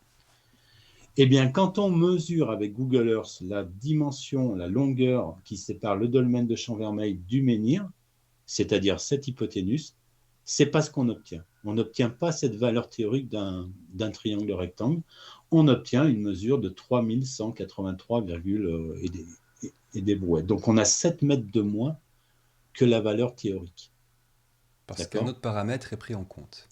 Eh bien oui, cet autre paramètre, c'est celui dont j'ai commencé à parler tout à l'heure et qui est celui du phénomène de correction de courbure terrestre, puisque aussi bien tu vas pouvoir dessiner une forme géométrique parfaite sur une surface plane, aussi bien tu ne vas pas pouvoir le faire sur une courbure comme l'écorce terrestre. Et donc, pour pouvoir le faire, il faut modifier des distances, il faut corriger au moins une distance. C'est ce qui a été fait là. Et on retrouve ce facteur correcteur dont j'ai parlé tout à l'heure avec le pied romain, le 441 sur 440. Et c'est lui qui nous permet de passer de la valeur théorique de cette hypoténuse à la valeur mesurée sur le terrain. Et la mesure qui est donnée, avec ce rapport correcteur, c'est exactement celle que donne Google Earth. Et puis du coup, celle que donne le relevé géodésique fait par le géomètre. À quelques centimètres près, bien sûr, mais on est vraiment très bon. 3183 mètres, là, ça va te parler. Alors, je suis désolé, toujours pas. Bon, donc tu n'as pas regardé en fait l'émission Nurea TV avec Quentin, il y a quelques semaines en arrière. Ah, mais si, je l'ai même enregistré, je crois. Mais je t'ai dit, bon, alors les nombres, mais déjà un numéro de téléphone, j'ai du mal à le retenir, même Bon. le mien. Donc, me demandez pas de retenir des nombres comme ça. Non, ce nombre 3183, c'est celui qui a montré Quentin effectivement sur les cromlechs Des des orcades. arcades. Voilà, tout à fait, avec le cercle de Steinhaus. Il en a bien parlé, donc je ne vais pas le refaire, mais il a fait tout de suite le parallèle avec le cercle de Stonehenge, puisque le diamètre de Stonehenge est donné à 31 mètres. Alors, il n'est pas donné à 31 mètres 83, il est donné à 31 mètres 79, le diamètre de Stonehenge. Mais il y a un livre qui a été écrit par l'archéologue britannique Aubrey Burl, qui recense un petit peu et qui donne les dimensions de tous les cercles de pierre en Grande-Bretagne. Cette mesure de 31,83, on la retrouve sur beaucoup de cromlechs. Et quand c'est pas elle, c'est sa moitié. C'est 15 mètres et des brouettes qui sont la moitié de ça, souvent, qui sont exprimées dans les cromlechs. Moi, je l'ai sur un des cromlechs des Faves dans le Pilat. Le cromlech des Faves qu'on avait présenté à côté de la pierre des Trois Évêques. Il n'y en a pas qu'un de cromlech aux Faves, il y en a plusieurs. Il y en a un, il a cette mesure-là dans son diamètre. Le même diamètre que Stonehenge. Voilà. Et surtout, ce qui est très intéressant, et ce qu'a évoqué Quentin à nouveau il y a quelques semaines dans son émission, c'est de rappeler que ce diamètre-là confère au cercle un périmètre tout rond de 10. Donc là, en l'occurrence, on a 3183 mètres, donc c'est 10 000 mètres. C'est-à-dire que le périmètre du cercle mesure précisément 10 000 mètres. Voilà. Le diamètre de Stonehenge, 31 mètres 83, enfin 79, va permettre d'avoir une circonférence de Stonehenge de 100 mètres tout rond. Exactement. Voilà, exactement. Pas inintéressant d'ailleurs de parler de Stonehenge avec cette dimension de 31 mètres 79 et non pas 31 mètres 83, puisque le cercle, c'est une forme géométrique finalement qui est fermée, au même titre qu'un triangle de Pythagore qui est fermé. Donc, c'est une forme fermée. Donc, si tu veux la mettre sur la surface terrestre, il faut la corriger. Et ben, si tu corriges ce 31,79 m de Stonehenge par les facteurs correcteurs que j'expose, tu obtiens finalement une valeur théorique de 31,83 m. Et voilà, les 4 cm qui font défaut à la mesure de Stonehenge, tu les expliques par la correction de courbure terrestre. Cette courbure terrestre. Exactement. Voilà. Et donc, c'est ce que j'indique là, un périmètre du cercle à bidon de 10 000 mètres, et je mets entre parenthèses VM pour dire vrai mètre. C'est-à-dire que ça, c'est valable avec un mètre qui n'est pas tout à fait le nôtre. Puisque nous, on a défini un mètre en pensant que le méridien terrestre mesurait exactement 40 000 km. Ce n'est pas tout à fait la réalité, puisque depuis la Révolution française, on s'est aperçu qu'il y a 8 km de plus, pratiquement, ce qui fait qu'on a une petite erreur. Mais ce que je veux dire par là, c'est qu'à travers ce diamètre de 31,83 m, ce qu'on veut finalement exprimer, ce n'est pas forcément l'idée d'un périmètre qui mesure 10 exactement. C'est ce qu'on veut exprimer. Pour moi, c'est simplement l'idée de la Terre. C'est la Terre qu'on a ramenée à une certaine échelle. Voilà. C'est mon idée, et c'est ce que je crois qu'on arrive presque à la fin, là, maintenant, avec une autre diapo qui est un petit peu compliquée aussi. Je vais pas trop rentrer dans les détails parce que ça commence peut-être à faire un petit peu beaucoup, mais je reviens sur la notion d'un triangle rectangle dont l'hypoténuse mesure 108, et je l'explique à travers cette diapositive, c'est-à-dire que si on utilise un pied romain qui correspond à un pied romain corrigé à nouveau, et qui correspond d'ailleurs à celui dont nous parle Vitruve, cet architecte de romain du 1er siècle avant Jésus-Christ. Alors, il ne nous donne pas la valeur numérique du pied, mais il nous explique que quand on veut mesurer la distance entre deux villes, on utilise un appareil qui s'appelle l'odomètre, et que pour ça, il faut utiliser un pied qui est corrigé. Voilà. Ce pied, c'est celui-ci. Et si on utilise ce pied romain avec le nombre 108, on voit qu'on arrive à la valeur du diamètre de la Terre, en fait, à travers cette diapo. Voilà, je ne veux pas rentrer dans les détails. Je vais essayer de retenir maintenant, quand je vais voir 108, voilà, je vais penser planète Terre. Voilà, le nombre en soi est super intéressant, bien sûr, et puis à côté de ça, c'est une référence directe à la Terre, voilà, à travers je vais essayer de le retenir, celui-là. Et puis, je me suis un peu laissé aller sur la dernière diapo, et on terminera l'émission sur celle-ci. Puisque ce triangle de bidon, il nous fait penser finalement à un triangle qui s'inscrit dans un cercle qui est le cercle de la Terre, je me suis dit, qu'est-ce qui se passe si... alors là, je mets des conditionnels. Hein. Alors, si l'un des sommets, je le place sur la latitude de bidon, 44 degrés 35 sur la Terre, et si le sommet qui est l'angle droit, je considère que c'est le pôle céleste. Alors, qu'est-ce que c'est que le pôle céleste ?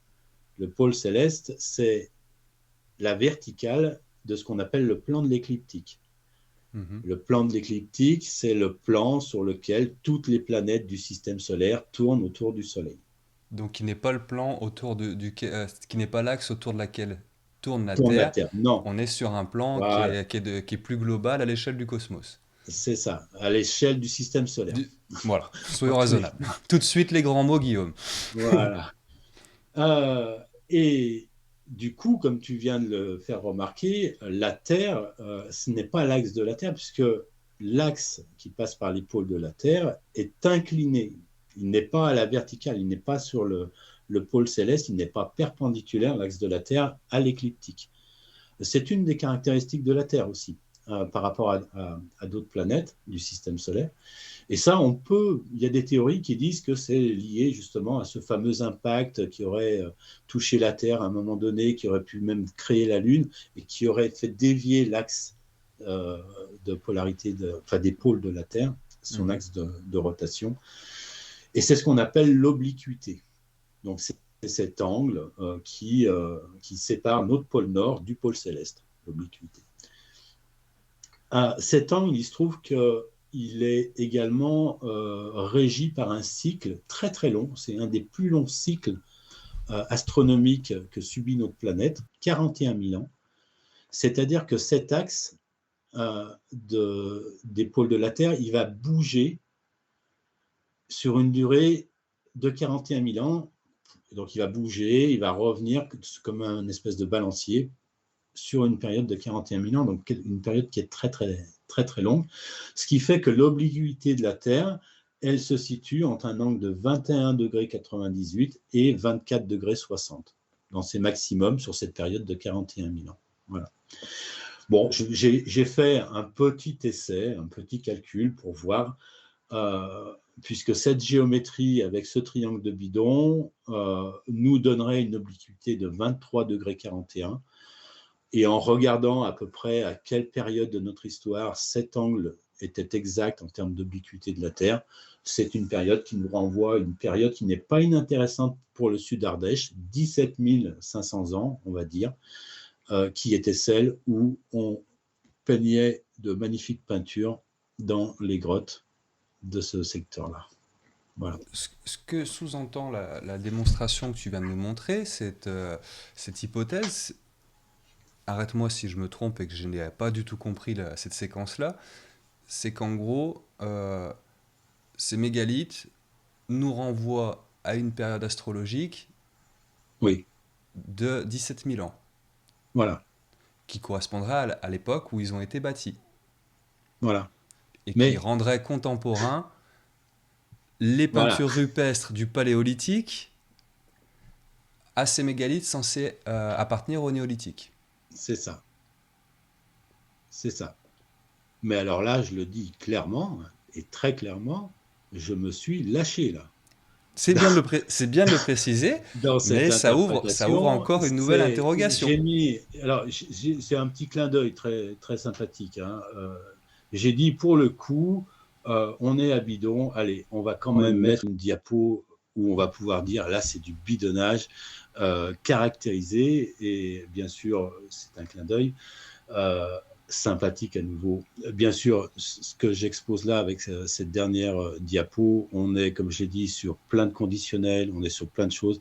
On est beaucoup plus dans l'amusement de ma part que dans des choses, et notamment ce que j'ai pu présenter D'accord. précédemment. Voilà. Oui, c'est encore une hypothèse qui a besoin d'être au moins aussi étayée ce que tu nous as Ouais, présenté précédemment. on peut même pas parler d'hypothèse dans ce schéma-là. Vraiment, je te dis, on est sur laissons à un moment donné partir notre imagination quelque part, voilà, pour faire redescendre la pression, pour faire. D'accord. En tout Voilà. cas, ça nous renvoie au fait que l'astroarchéologie en tant que discipline permet aussi une datation des sites, alors beaucoup plus pointue que ce que Oui, tu as mis là, et beaucoup moins extrapolée. Et c'est bien d'avoir contextualisé aussi cette dernière diapo dans la manière dont tu l'as abordée. Mais ça oui, nous rappelle que l'astroarchéologie, au-delà de la datation carbone 14 qui est inopérante avec ces cailloux qui nous fascinent tant, oui, et ben, l'astroarchéologie nous permet de voir à quelle position astrale faisaient référence les mégalithes, et du coup de dater avec ce calendrier, puisqu'on sait quelle oui, était la position des astres à telle ou telle période de l'humanité, de cibler un peu plus précisément la période à laquelle ces mégalithes ont été disposés. tout à fait. Tout à fait. Même si, ben, malheureusement, c'est pas forcément reconnu dans la discipline. Alors, même pas que française. Hein, Oui, voilà, il y a eu des essais.